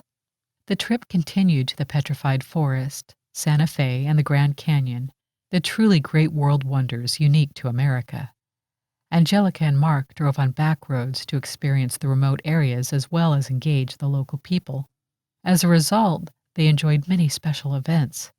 They learned that by traveling in a non-tourist way, they experienced great and unique moments. Little Natasha was thrilled by the journey. In the evenings, she made drawings of what she had seen during the day. Baby Anja also seemed to enjoy the trip, watching the landscape going by from her crib. Angelica loved being exposed to so many exceptional experiences. Mark was enjoying not having to follow a tight, fixed itinerary. They were able to plan their trip depending on local events and the people they happened to meet. Mark commented, "In Switzerland, most people are used to speak several languages since generations. The 4 official languages are German, French, Italian, and Romansh. Due to many visitors from around the world, English is frequently spoken. That is why we are used to understand cultural diversity and are interested in other people and their way of life. This contrasts with some airplane travelers who fly to foreign countries and stay in large hotels, sometimes not knowing another language. They rarely have a chance to communicate with locals. This is the reason I like to travel the back roads and explore the United States with you, Angelica." Driving west through Arizona, they crossed an immense desert. Suddenly, a crazy, brightly illuminated city popped out of nowhere. Las Vegas. This was a real shock. It looked so unreal. There was no apparent reason for a city to be there. There was no river, no lake, no agriculture or industry in the area. Why would anyone build a garish city in a desert? They drove right into Las Vegas. Late at night, there was a lot of action going on and masses of people walking the streets. After finding a room in a motel, Angelica and Mark wanted to investigate this hectic fever and went off exploring. The motel receptionist offered babysitting for the children. Many lights in various colors glimmered all over the place, looking like Christmas trees. People walked from one casino to the next. Inside the casinos, people sat and fed rows of slot machines with coins, hoping to hit a jackpot. Some individuals sat for many hours concentrating on a screen, pulling the handle, and then adding more coins to feed this endlessly hungry machine. Addicted, they watched for apples, oranges, or other matching signs to pop up in pairs or triples. Now and then, the machine spat back some of the coins as winnings. Sometimes Angelica and Mark saw a few happy customers whose cups filled up with coins. Then the cycle would repeat itself. The happy customer would become steadily more distressed as the cup emptied out. Angelica and Mark were perplexed by this seemingly insane way of playing with money. Losing money in play contrasted with their culture of working for a little money and then hanging on to it. They simply did not comprehend the strange attitude of the casino clients. Back on the street, amid the crowds, they saw two elderly people sitting on the curb shouting at one another. Listening, Angelica put their story together. They had lost so much money that they were no longer able to pay for their hotel room or the flight back home. This interaction made Angelica so uncomfortable that she wanted to return to their motel. "Mark, I can't stand this any longer. Let's go back." Mark still had some exploring he wanted to do and convinced her to stay out for a while. "Just try to see this all from a spectator's point of view and don't take every incident so personally. We have no real idea why this couple was fighting. Besides, we made this journey to see Las Vegas. I still want to see more of this crazy town." As they walked down the road, they passed many wedding chapels, funeral homes, lavish hotels, strip joints, and other entertainment hotspots. They couldn't help but wonder why such a variety of activities would ever exist in the middle of a desert. Angelica and Mark stopped at a bar to have a glass of wine. Next to them sat a pretty woman about their age, dressed in an expensive green silk designer dress, with 3 rows of pearls around her neck and a big diamond ring on her finger. She gave Angelica and Mark a quick look and said, "Hi, you seem to be strangers to Las Vegas. My husband and I come here regularly about once or twice a month. He loves to play the slot machines and roulette and often makes a lot of money. Personally, I do not like gambling, so I spend my time here watching people. I'm a second-generation American. My grandparents' families were poor Greek immigrants. Luckily, I married a rich stockbroker and can enjoy our fortune. So I changed my way of life, and I like to deal mainly with rich people." Continuing in this snobbish way, she shared a recent experience she had had when she went to Greece to visit her father's relatives. "I could not believe how poor these people are. They live on an island, sharing a tiny 3-bedroom house, eating mostly tomatoes and fish on a pitiful wooden table with no tablecloth. They had no leather chairs, no marble floors as we do. The family shared one bathroom only. This is a far cry from my extravagant villa. Moreover, these relatives work in the fields every day and their hands are quite swollen and dirty, and covered by cracks and blisters. One uncle is a fisherman and has to go out at night and catch fish." Distressed by this woman's attitude, Angelica tried to convince her that there was beauty in that way of life. "You should have enjoyed the other virtues of Greece, such as the strong family ties, their rich culture, their history, the friendliness of the people, and the beauty of the island surrounded by the clear blue sea." Still, there was no way to make this woman see a single positive aspect about Greece. "I'm a high maintenance girl, and I intend to keep it that way. My husband makes so much money that I will never have to go to work." Angelica couldn't help but wonder why this wealthy American girl based her existence on expensive items and superficial characteristics, never experiencing deep feelings such as the ones Angelica had when she confronted the Indian chief. Feeling sorry for her, Angelica and Mark continued with some small talk until her husband, pale as a sheet, came to the bar. "Amelia, let's go home right now. I lost $10,000. With no further comment, they abruptly left the bar. Amelia's husband had really blown her bubble. Angelica could not help but think about the fact that in just a half an hour, this pretty girl had gone from show off to a humbled and sad person. She and her husband probably lacked true happiness and love, the two things one can't buy with money. Mark and Angelica realized how much their relationship was based on a deep friendship, sharing each other's interest, and not abusing the other's values. She and Mark walked back to their motel with mixed feelings. The next morning, they continued their trip, both sharing in the driving. While one drove, observing the road, the other's task was to play with Natasha or feed Anja. Every single item was arranged within reach. There was no spare room in the car, yet it had a cozy feeling to it. Anja's diapers had to be changed regularly. Obviously, this was the co-pilot's task. For Natasha, it was a big giggle when it happened to be Daddy's turn to do the smelly job. They visited Death Valley, a fascinating and lonely desert. They particularly enjoyed a canyon with a variety of colored rocks and sand and a total lack of water and vegetation. With increased curiosity, they drove on to Joshua Tree National Park. It was so beautiful that Angelica believed she was daydreaming. She loved the desert areas. Days later, they arrived in Los Angeles, an immense city with many freeways crossing one another at several levels, each higher than the next. It was quite tricky for Mark to change lanes in time to find the correct entrance to a connecting freeway. Finally, they worked their way to Disneyland, a place that Natasha was very keen to see. By now, the family had been traveling more than 2 months. In the desert, it had been very hot, and by the time they reached Los Angeles, Anja had come down with a fever. She was extremely sick. Tired, Angelica lashed out at Mark.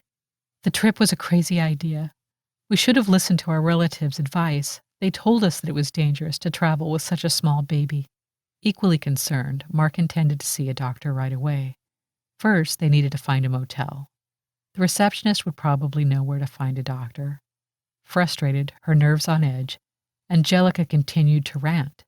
It was our own selfish idea to travel alone and not consider the health and well-being of our children. I don't want to travel anymore. I want to go home. On the verge of losing his temper, Mark demanded that Angelica calm down. They found a motel down the road. After checking in, they could begin to solve the medical problem.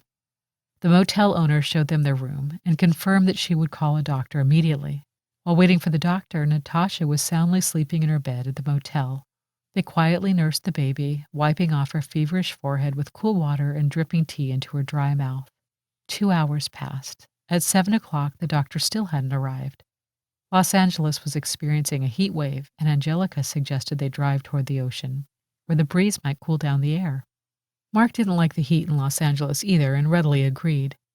He went to the receptionist and canceled the room. The lady was very nice and did not even charge a fee.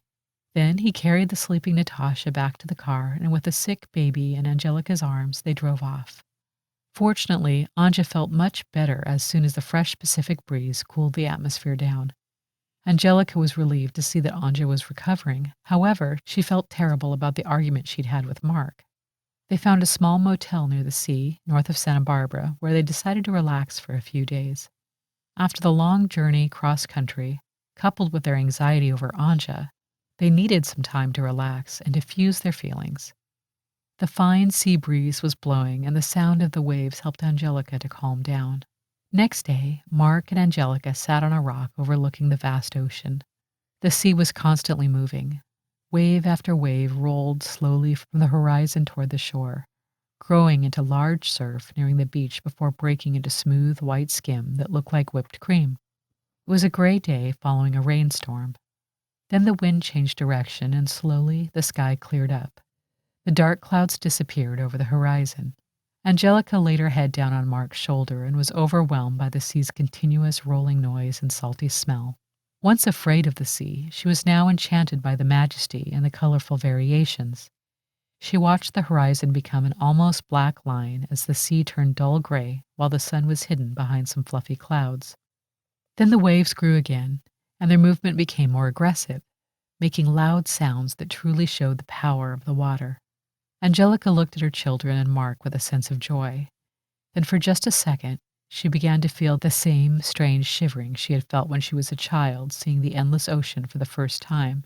Now she was a grown-up and at the other side of the American continent, peering out at the immense sea. It was called the Pacific Ocean, yet in reality it was aggressive and energetic. 2 days later, Anja had recovered from her fever. The baby lay on a towel and played with her hands. Meanwhile, Natasha observed some little birds along the beach sand.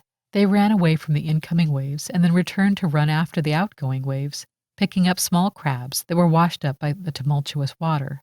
This funny scene kept Natasha busy for hours. Those relaxing days restored everyone's energy. Back on the road, the family continued to enjoy the beauty of the wild coast with the large rocks popping out of the sea and the agitated waves of the Pacific rolling against them. The road climbed dramatically along steep mountains overlooking the sea. Waves crashed against the impressive cliffs. Each bend in the road provided further varieties of bushes, wildflowers, and dry grass. At one bend, they could look down through the trees into the seawater that was glaring from the shiny sun. After crossing a small canyon with a narrow creek, the road descended into a wild yellow meadow where black cows grazed. The road became narrow and winding, following a shoreline. Here, numerous pelicans and seagulls played in the waves. Further on, they drove along large sand dunes where several campers were parked. Obviously, people came to watch the sunset over the gushing waters. This journey along the seashore was a wonderful spectacle of nature. Now and then, they spotted seals or sea lions swimming in the ocean. The evening became even more spectacular when the sun approached the water. The horizon turned from gray blue to a yellowish tone, followed by orange and green. Mark, Angelica, and Natasha decided to sit on a nearby cliff to watch the sunset. They sat there until the last silver stripe at the horizon disappeared. Sound asleep, Anja lay with her healthy pink cheeks in the car's back seat. In this quiet bliss, all fears from the past few days were forgotten.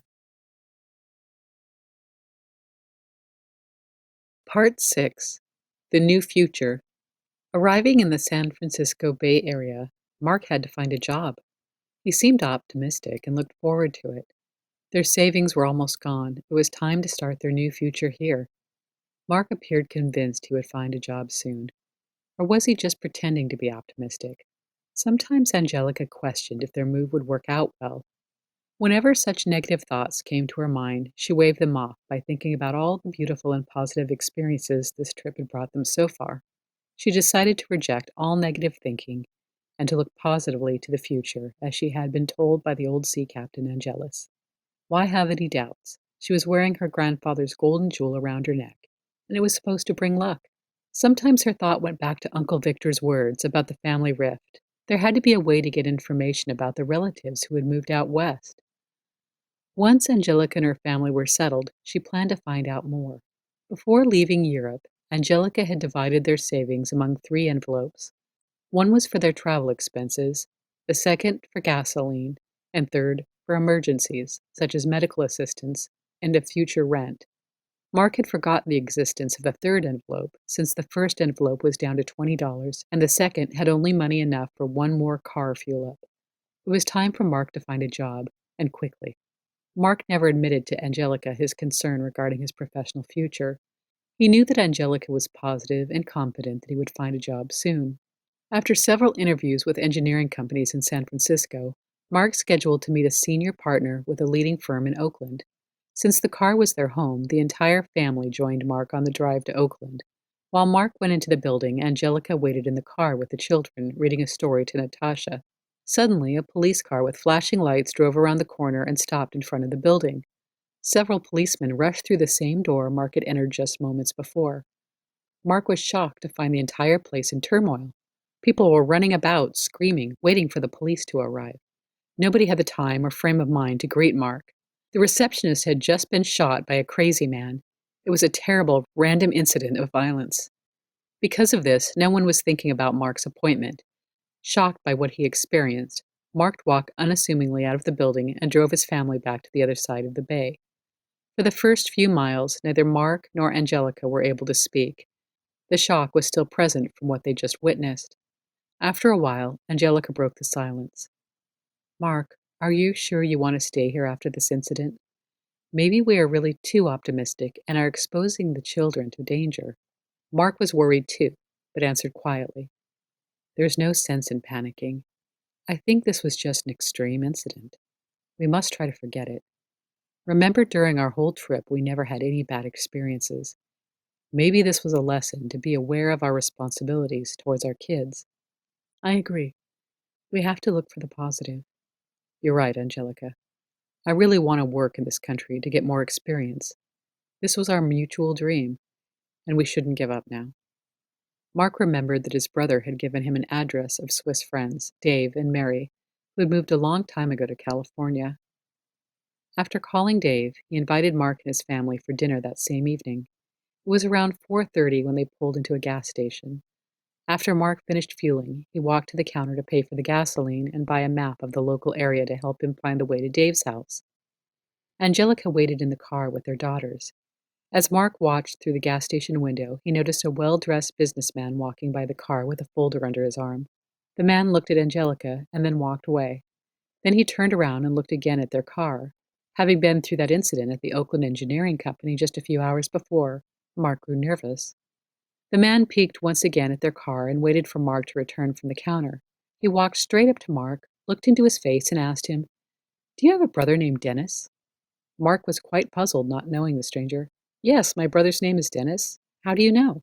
"Well, some years ago I worked with your brother, and we even shared the same office. I know him and his young family quite well. When I saw you pull up to this gas station, I had a strange feeling that I was seeing Dennis. Then I saw your wife and the children sitting in your car and assumed they were the same age as Dennis's children. It occurred to me that you must be brothers. Tell me, what is your name?" Totally surprised by this coincidence, Mark introduced himself and asked the man his name. "I'm Eric Smith," the man replied. "Next time you write to Dennis, give him my best." "Oh, now I remember. Dennis mentioned your name before our departure, but he said he lost your address," Mark said. "Are you vacationing here?" Eric questioned. "No," Mark answered. "We immigrated to California, and now I'm searching for a job in civil engineering." Eric suggested they walk over to the nearby phone booth and check out the yellow pages for engineering firms in the area. As they browsed through, they learned that in fact a well-known engineering firm is right down the road. "What time is it?" Eric asked. 4:35 p.m., Mark answered. "Great. We have 15 minutes left. Just follow my car and I'll guide you there.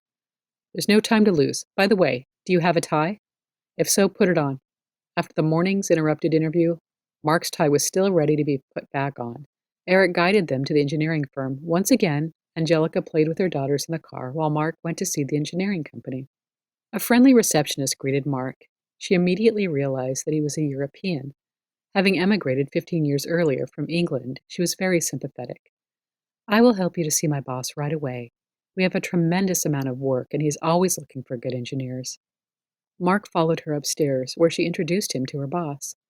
"Mr. Bloom, this is Mark, an engineer from overseas. I believe you could use his special skills." Mr. Bloom was surprised by this special introduction, mostly because he was in need of a good engineer.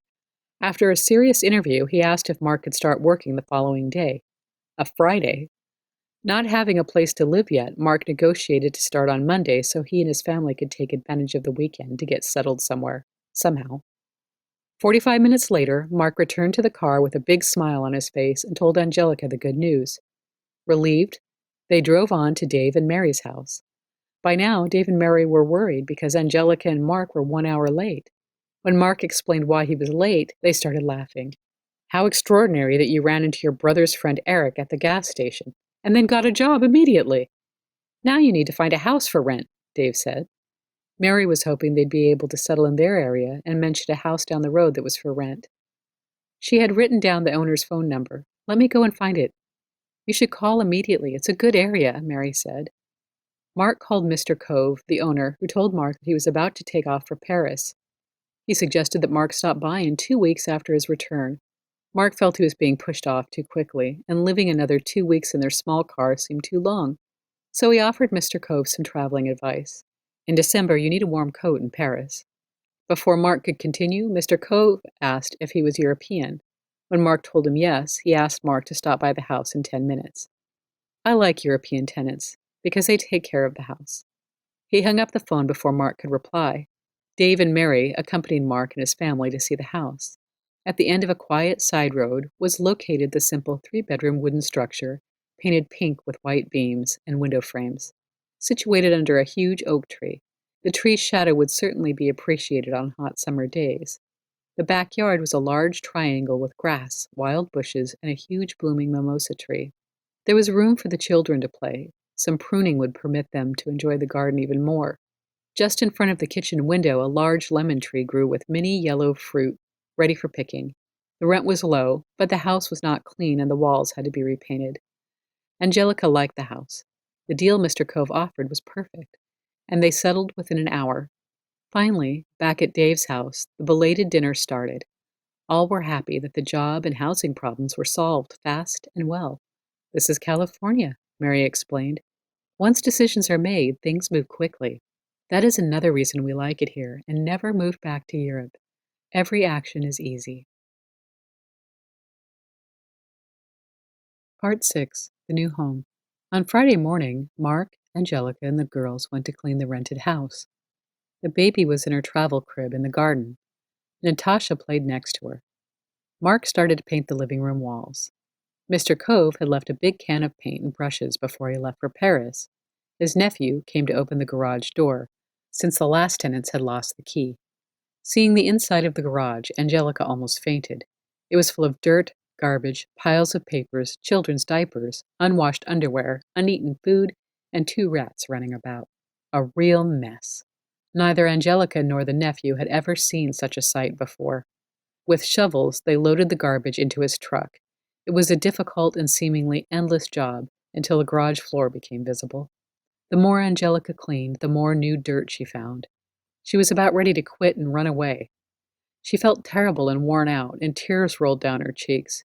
She was too exhausted to deal with this unbelievably filthy place. How could anyone ever build up such a mess? Mark, by contrast, was singing as he painted the living room walls with enthusiasm. He was happy and relieved to be able to settle down soon.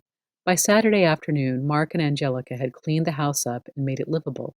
Shortly before 6 o'clock, the next-door neighbor came by.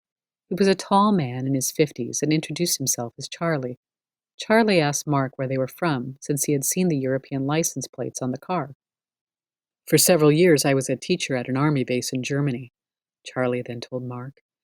"We are happy to get new neighbors. The former neighbors were extremely noisy and messy. My wife, Jane, and I saw you cleaning that house all day long.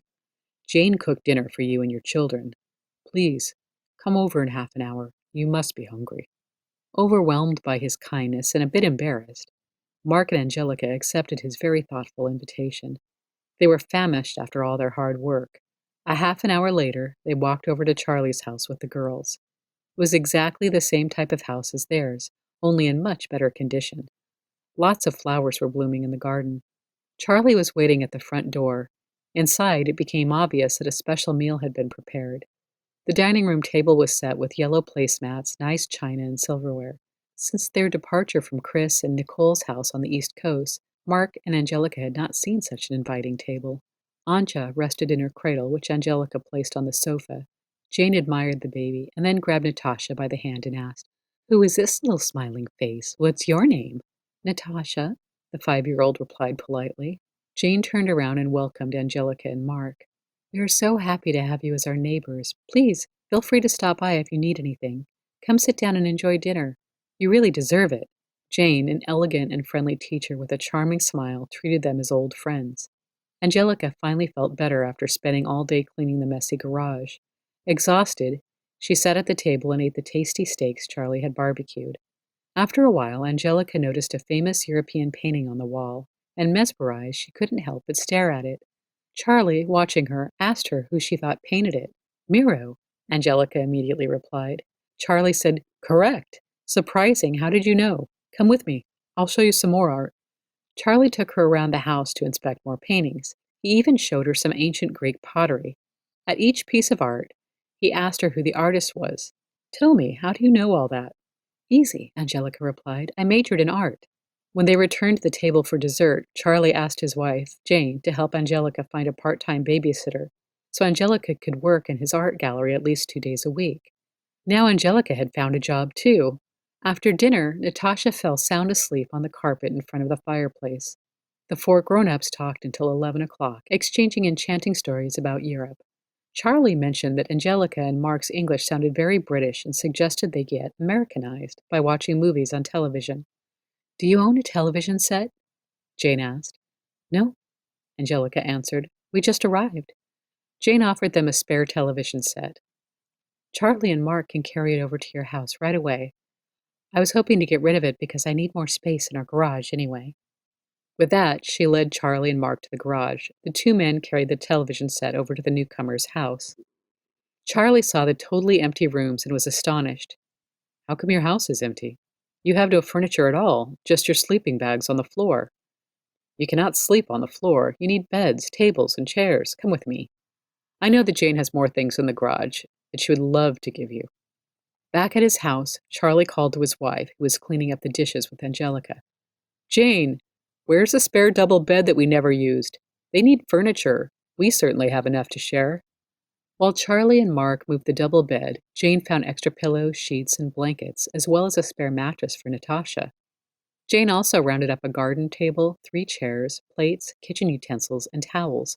By midnight, Mark and Angelica's house was furnished and looked like any other normal household would look.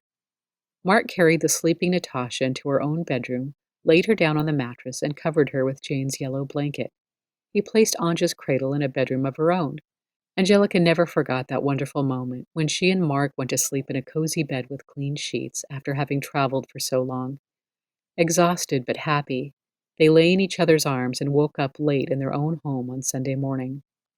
Sitting up in bed, Angelica listened to all the new sounds around their house.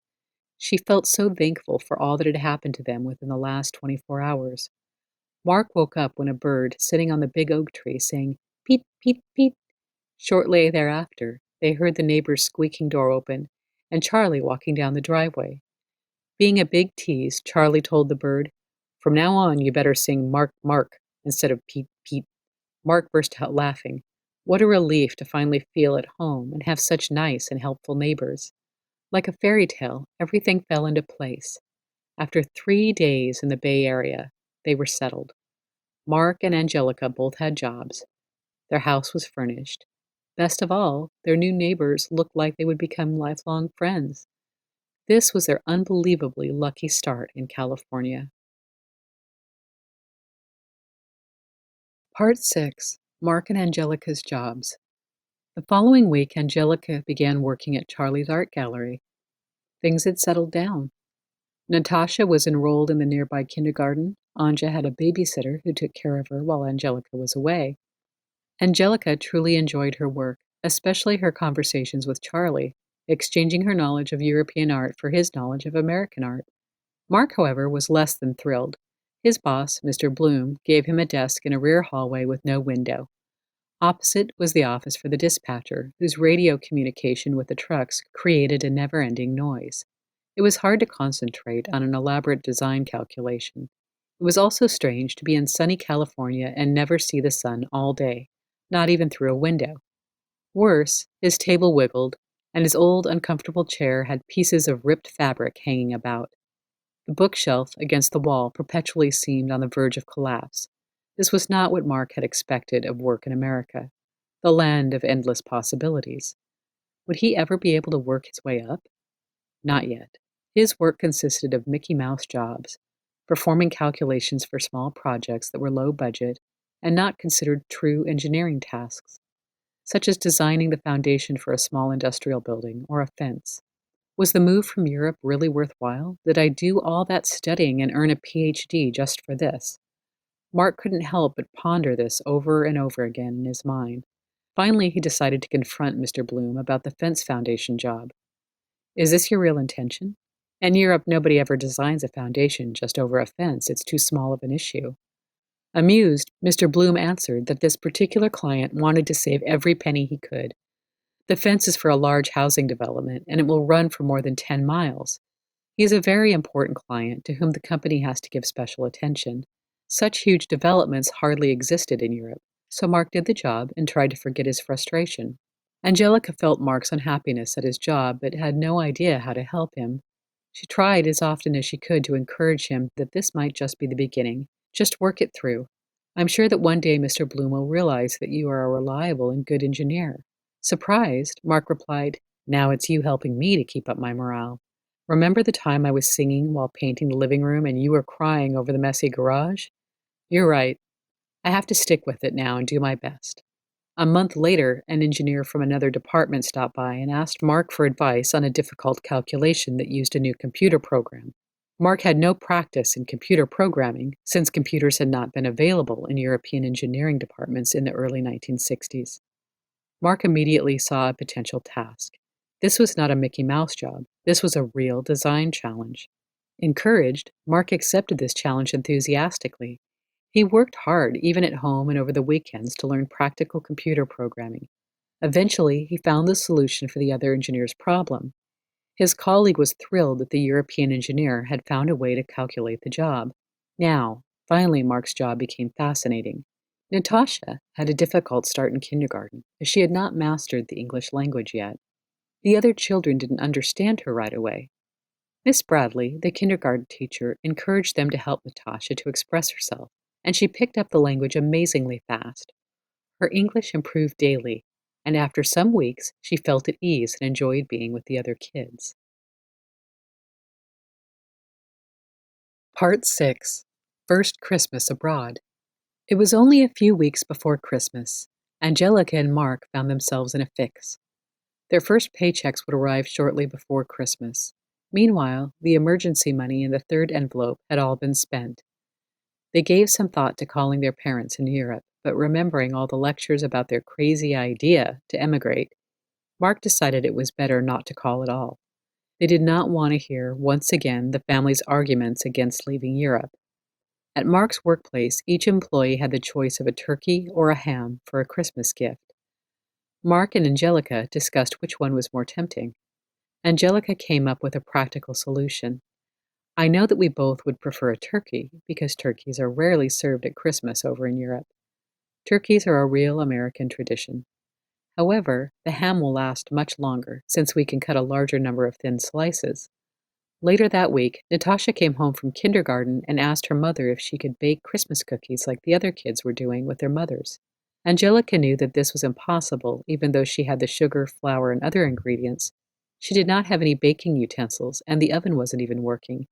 Sadly, she tried to explain this to Natasha. Next year we will make cookies ourselves. It's not possible this year. We just arrived and I don't have the tools for preparing and baking cookies. Natasha was disappointed and had a hard time understanding the situation.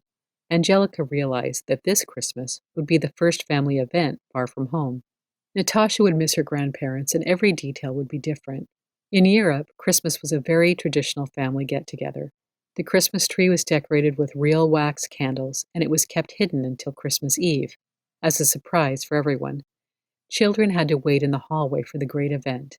As they watched the snowflakes falling through the window, the Christmas angel would light the candles and place gifts under the Christmas tree. The children's big hope was to have the rare chance to see the angel run away, as described in many fairy tales. Back home, it was wintertime and cold at Christmas. The countryside was covered with snow. The quiet of the dormant landscape spread in everyone's heart and created the intimate feeling of an impending special event. For the adults, it was a feeling of great pleasure, and for the children, one of many surprises to come. In California, Santa Claus was present in each shopping center for almost a month. Christmas trees blinked with artificial lights in people's gardens. Angels and reindeer sat on the rooftops. Christmas tunes played in the stores all day long. Christmas was commercialized and present everywhere. It was no longer the big surprise everyone waited for. For the first time, the young family felt displaced and lonely. They felt sad thinking of a Christmas tree without real candles, no Christmas cookies, and no gifts. Instead of snow, they enjoyed green grass and blooming flowers in their garden. So no one dared to mention Christmas. Angelica bought a blue t-shirt and a toy for Natasha. She was the only one getting a gift. Their Christmas tree was a present from Charlie and Jane next door. On Christmas morning, the doorbell rang. When she opened the front door, her friend Mary stood there with a wide plate of homemade cookies, European and American style. Angelica, I knew that you couldn't possibly have the time to bake after moving and settling in your new home, so I decided to make these special Christmas cookies as my gift. As Mary walked over to the table and put down the plate, Angelica, humbled by the unexpected surprise, felt tears rolling from her eyes. This was a breathtaking moment in the new world, finding new friends and new ways of celebrating Christmas. Natasha followed Mary to the table, and she was the one who broke the silence. Mom, now I know the Christmas angel is Mary. Part 6. Mark's new challenge and success. During the following months, Mark continued working on the new method for calculating and designing a large earth-filled dam resistant to damage from earthquakes. It was a very special task, developing engineering techniques nobody had used before. To understand the dam's mechanical behavior, Mark came up with a simulation test he could try at home. So one day, he asked Angelica to prepare a chocolate pudding in a cake mold. After dinner, he flipped the pudding over onto a large dish. Then he started shaking the plate, simulating an earthquake at the base while carefully observing where fissures started. Natasha liked this test because she was the one who had to watch where the cracks continued and caused the pudding to break. Mark took pictures of the fissuring, and this helped him model where fissures might start during a real earthquake. He wondered why the cracks always started at certain critical locations. Could the beginning of a crack be predicted or calculated? As Mark tested the pudding, the whole family watched, though for different purposes. Even baby Anja wanted to get a bite of the delicious looking structure, so the test ended in a feast that all enjoyed. The next evening, Angelica prepared another chocolate pudding from a thinner mix to create a weaker consistency and enhance the cracking. After dinner, Mark tested various shaking procedures. Finally, Mark found ideas for programming and designing the structure of his dam project, inspired by the homemade pudding tests. Months later, Mark showed his design developments to Mr. Bloom. The boss was delighted. They both drove to Sacramento to the California Department of Water Resources for presenting the results. They approved the new design concept. Of course, Mark never mentioned that some of the inspiration came from homemade tests with chocolate puddings. "The solution is great," the client's chief engineer exclaimed. "I see that European engineers have special education and problem-solving skills. With this solution, the owner of the project will get the building permit. Your company will be assigned with the contract for the final design, supervision, and construction of that dam." Mr. Bloom was happy with the good results, and some weeks later, Mark was promoted. He now moved to his own office with a mahogany table, leather chair, and most importantly, a big window looking out to the front yard. His name was engraved on the door. Mark was proud that he had made his way up in the business. He knew it had all come about because of his intense interest and his genuine seeking spirit. His creativity had helped him to develop methods that no one had ever thought of before. Mark was surprised by how fast things could move when one worked very hard. A poster on the wall in Mr. Bloom's office read, "Luck flies by like a bird. If you don't catch it immediately, the next person will be happy to get it." Talking with Mark one day, Mr. Bloom pointed to it and said, "This is true for you too. Our company is going to send you to an international conference in Mexico City, where you will present a paper on your recent development and explain how you found the solution to this difficult task. All expenses will be paid for you and your wife as well." Angelica was very happy seeing Mark succeed. He was now one of Mr. Bloom's specialized engineers. Now the European family was settled and enthusiastic about the way of California life. Part 6. Settled in California. By the following Christmas, cookies could be baked, a turkey was ready, the house was nicely furnished, and the garden was filled with blooming flowers. After a few ups and downs, Angelica, Mark, and their children felt comfortably at home in sunny California. Instead of being frustrated, Angelica was fascinated by all the many new experiences. Life continued to be like school. Keep learning day by day. Mark was happy at his job, and Natasha enjoyed kindergarten. One day, Natasha went with her teacher to see the movie Mary Poppins. From that day on, she wanted an umbrella for Christmas. She was sure she could fly like Mary Poppins in the movie. Everything seemed possible in California. On Christmas Eve, Natasha and Anja sat with Mark by the window in their bedroom and watched for the Christmas angels sneaking in with the gifts. They still liked to keep up with the old European tradition. Soon they heard a strange noise and observed a white shadow rush through the garden and quickly disappear. The very attentive Natasha turned to her father and said, "This year the angel isn't Mary like last year." "Who is it now, Dad?" "It is simply the Christmas angel," Mark answered, knowing it was Angelica wrapped in a white sheet. Later, Natasha found a yellow umbrella under the Christmas tree and forgot the angel. However, next morning she discovered a white footprint on a garden tile, the angel's footprint, which remained visible for years. Natasha, eager to use her umbrella, prayed for rain every day, but she had to wait until the end of January before it started raining. Contrary to all the comments and doubts of their friends in Europe, Angelica and Mark's family was now settled in the Bay Area.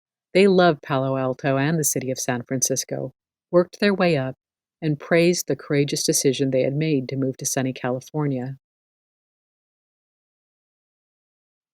Part 6. The Letter. One day the mailman brought a letter from Bob, Uncle Victor's son, which read, "This is just to let you know Dad passed away 2 weeks after you visited him. Regards, Bob. P.S. I'm including a note I found in his papers. It is in Italian, which I do not understand." Angelica thought the note was strange. Why had it taken Bob over a year to let her know that his father had died? The note in Italian said, "Dear Angelica, before I die, I wanted you to know the name of one niece, one of my sister Vera's daughters I remember. Vera had 3 daughters. One died shortly after giving birth to her first child. The second had 2 sons, but I lost track of them. The third daughter is named Pina. As I recall, she married a man named Jackson, and they live somewhere in the Fresno area. I had also mentioned to you how much my Aunt Kathy suffered after the fight between her 2 sons, and the fact that one of them moved with his wife and 5 children out west. He was never seen again, which bothered her deeply. If you ever find Pina, she might possibly know where that family settled. It was my greatest joy to get to know you personally. Bless you. Love, Uncle Victor."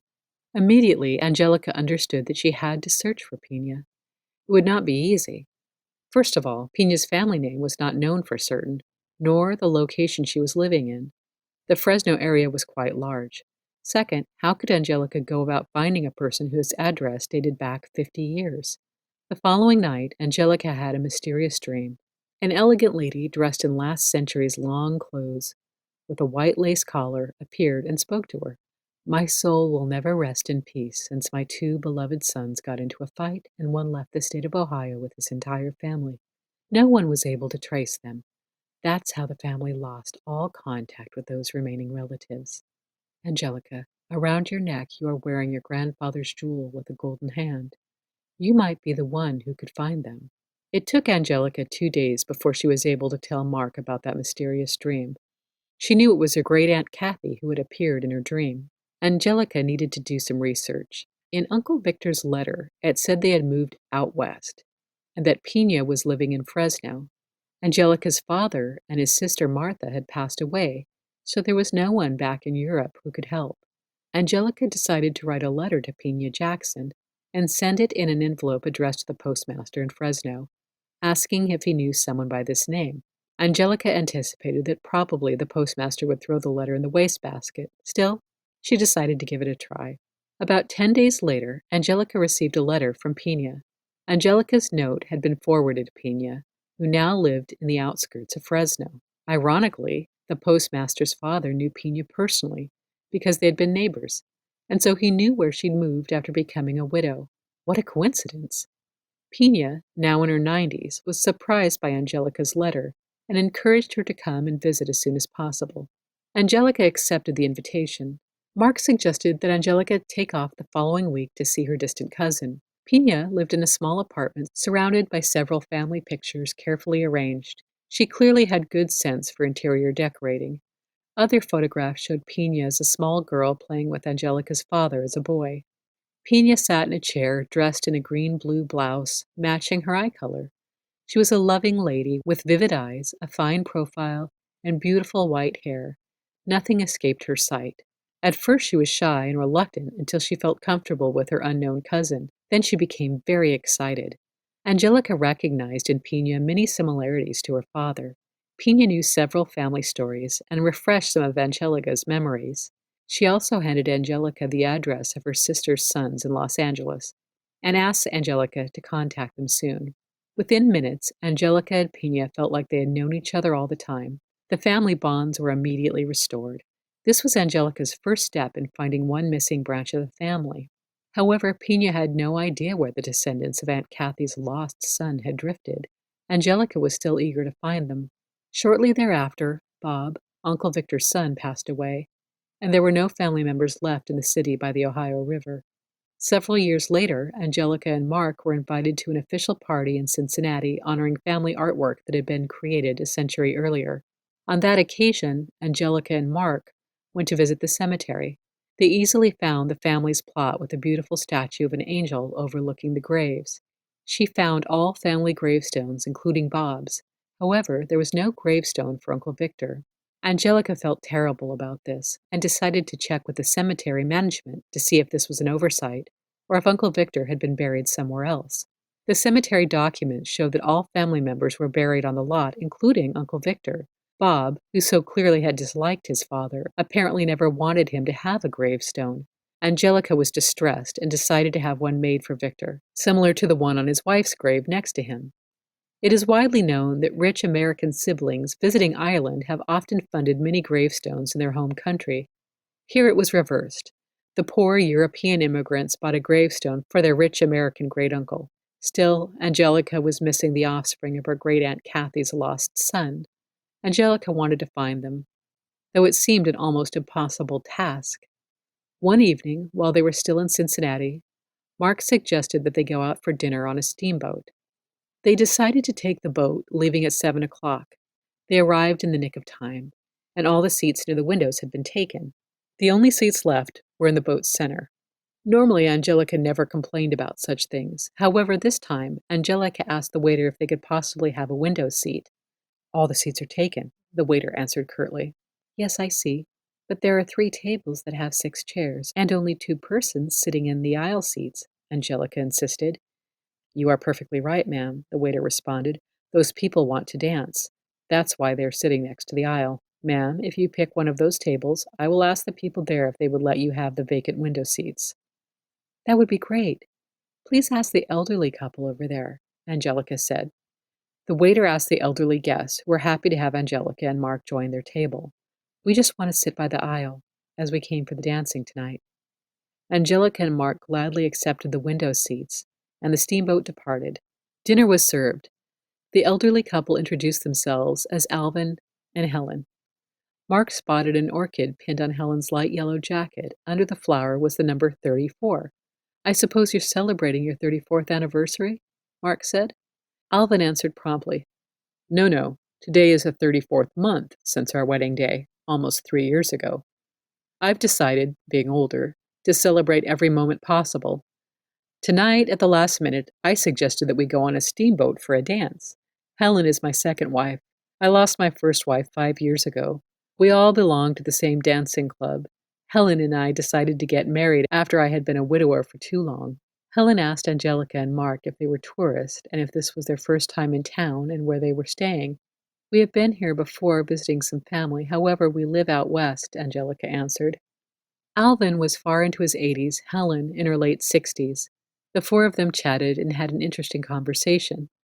After 1 glass of wine, Alvin got excited and confided to Mark that he was absolutely intrigued by Angelica's eyes and smile. "It makes me feel young again. You are really lucky to have such a lovely wife." Embarrassed, Mark and Angelica thought it was the wine's effect. When the 9-piece brass band started to play, Helen and Alvin went off dancing like most other people did. Helen and Alvin danced so well that everyone else stopped dancing just to watch the couple swing around professionally. It was breathtaking to watch their skills, their energy, and their enthusiasm. Once they came back to the table, Mark congratulated them. "You are absolutely great. How did you ever learn to be such good dancers?" "We belong to a professional dancing group and still love to perform," Helen replied. Alvin explained how he had started dancing as a teenager. "See, at the time I was young. There was not much to do in town. I dated a lovely Italian immigrant girl, and I was very much in love with her. We attended dancing classes together." Even 70 years later, his eyes filled with tears as he continued. "I was rejected by her father because I wasn't a Catholic." After a short pause, he added, "Mark, she had beautiful eyes quite similar to your wife's eyes." Mark felt awkward about Alvin's openness and tried to change the subject while Alvin cleaned his tears off with a lovely embroidered handkerchief. "She gave me this hanky," Alvin commented. "I will carry it in my pocket until I die." All were relieved when conversation returned to ordinary small talk. Hours later, the boat ride was over. Helen wished Angelica and Mark a good stay in town. Once again, Alvin asked the name of the hotel where they were staying. Mark answered politely. Each party took off on its own direction, just as they had come. "What a strange old man," Angelica said, as the whole story was forgotten. Angelica and Mark were participants in a special reception to honor several people who had enriched the town's culture 100 years ago, including Aunt Kathy's sons. The morning after Angelica and Mark's boat ride, some local newspapers commented on the parade and printed some pictures, mentioning that someone's European niece had come especially for the festivities. When old Alvin saw Angelica's image and name in the newspaper, he immediately called the hotel and left a message, asking her to call him back. Mark called the number, not knowing who had called. On the other end of the line, a man with a familiar voice answered. "Hi, Mark. I need to talk to your wife." Puzzled, Mark handed the phone over to Angelica. "Hi, Angelica. This is Alvin. I'm sure you remember the funny old guy sitting next to you on the steamboat last night." "Yes," Angelica said. Before she could add another word, Alvin continued.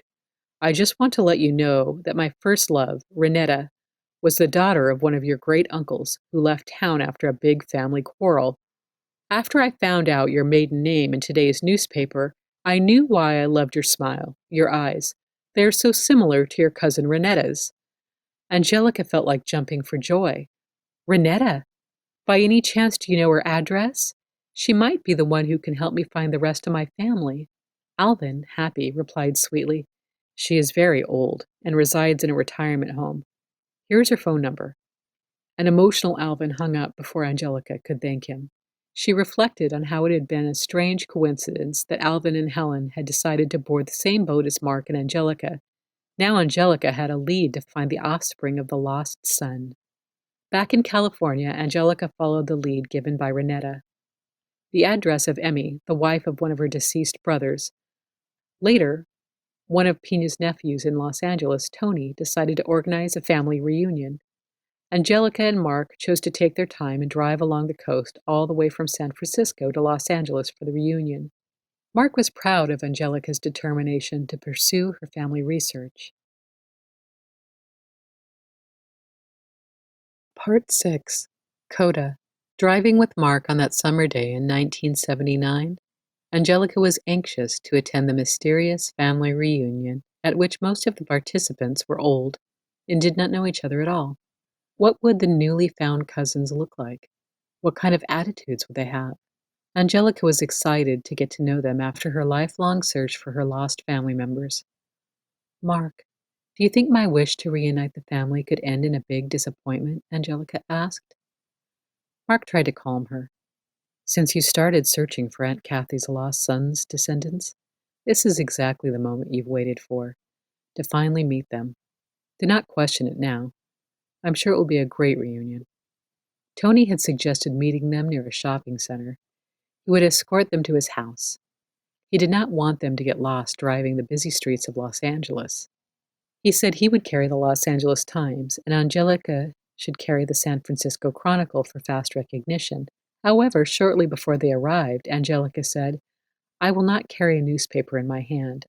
I might be able to recognize Tony by some family similarity." When they arrived at the shopping center, Angelica was very nervous. Her hands were wet and her heart pounded.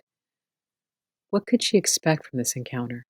She looked around and then walked straight toward her two cousins. Tony immediately took her in his arms as if they had known each other for years. The family similarities were obvious. Tony resembled Angelica's Aunt Martha. Tony and his brother Albert pretended Angelica looked similar to their grandmother Vera. After 2 generations, the influence of the family genes was still intense. Tony confided that, like Angelica, he had decided not to display a newspaper after all, but preferred trying to identify Angelica just by her attitude. They went to Tony's house, where the family reunion had already begun.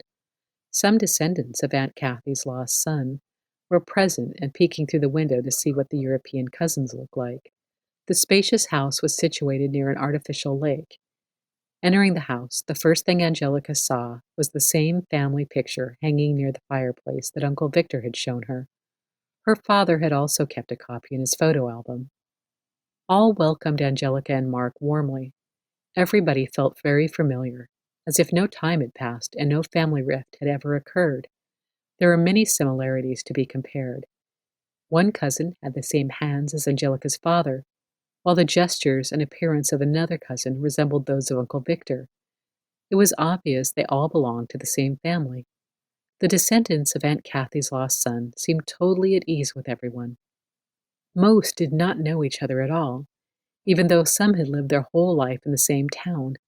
It was a great get-together of distant cousins who had been but strangers yesterday and were joined together today as a real family with Italian roots. Family bonds were restored. Stories were exchanged. Several older cousins remembered visiting as children the family in Europe. They related old memories, like climbing a really high mountain peak or chasing cows over green meadows with Angelica's father when they all were children. All the cousins realized that they belonged to a great family. Tony said, "There is just one old cousin we lost track of. His name was Angelo. He came out west with his father and his four sisters and brothers. As a young man, he went to work at the marina in San Diego. The last my mother knew was that he worked his way up to be an officer at sea in the Mediterranean. I have only one picture of him with his parents." Tony went to get an old photo album from a dusty shelf. Everybody looked at the picture of a young man with wild, curly hair standing next to his parents in his sailor's outfit. Angelica stared at the picture and was mesmerized. She had seen this picture years before in Greece, an old Angelus's boat while she worked there as a travel guide. "I cannot believe this," she mumbled. Angelo was Angelus, my guardian angel. He was an old, introverted sea captain, but he treated me like his daughter. Angelus was the last missing piece of the puzzle. She went on telling the family how she had met him. The family conversations went on for hours and hours. Suddenly, Albert, one of Vera's grandsons, stood petrified in front of Angelica and pointed to Angelica's neck. "You have the other golden hand, the tie clip charm, around your neck." "Our grandmother Vera talked about it," he exclaimed. Though surprised, Angelica realized there was the word other in his sentence, which intrigued her, and she asked, "What do you mean by the other golden hand?" Albert replied, "Don't you know the beautiful story about the exchange of charms between your grandfather Robert and his beloved sister Vera, my grandmother?" "No, please tell me," Angelica begged impatiently. "First, let me show you the other golden hand. It's on my wife's bracelet." Then Albert showed Angelica the same golden hand holding a golden heart instead of a diamond. Angelica was deeply touched. Since she was a child, she had been trying to find out more about the tie clip that had been so meaningful to her grandfather. It was a secret no one in Europe ever knew. She had finally found the answer across an ocean dividing two continents. Albert continued, "Here is the story as it was told to us by our grandmother when we were children. When Vera was ready to cross the Atlantic Ocean, her brother Robert was terribly sad.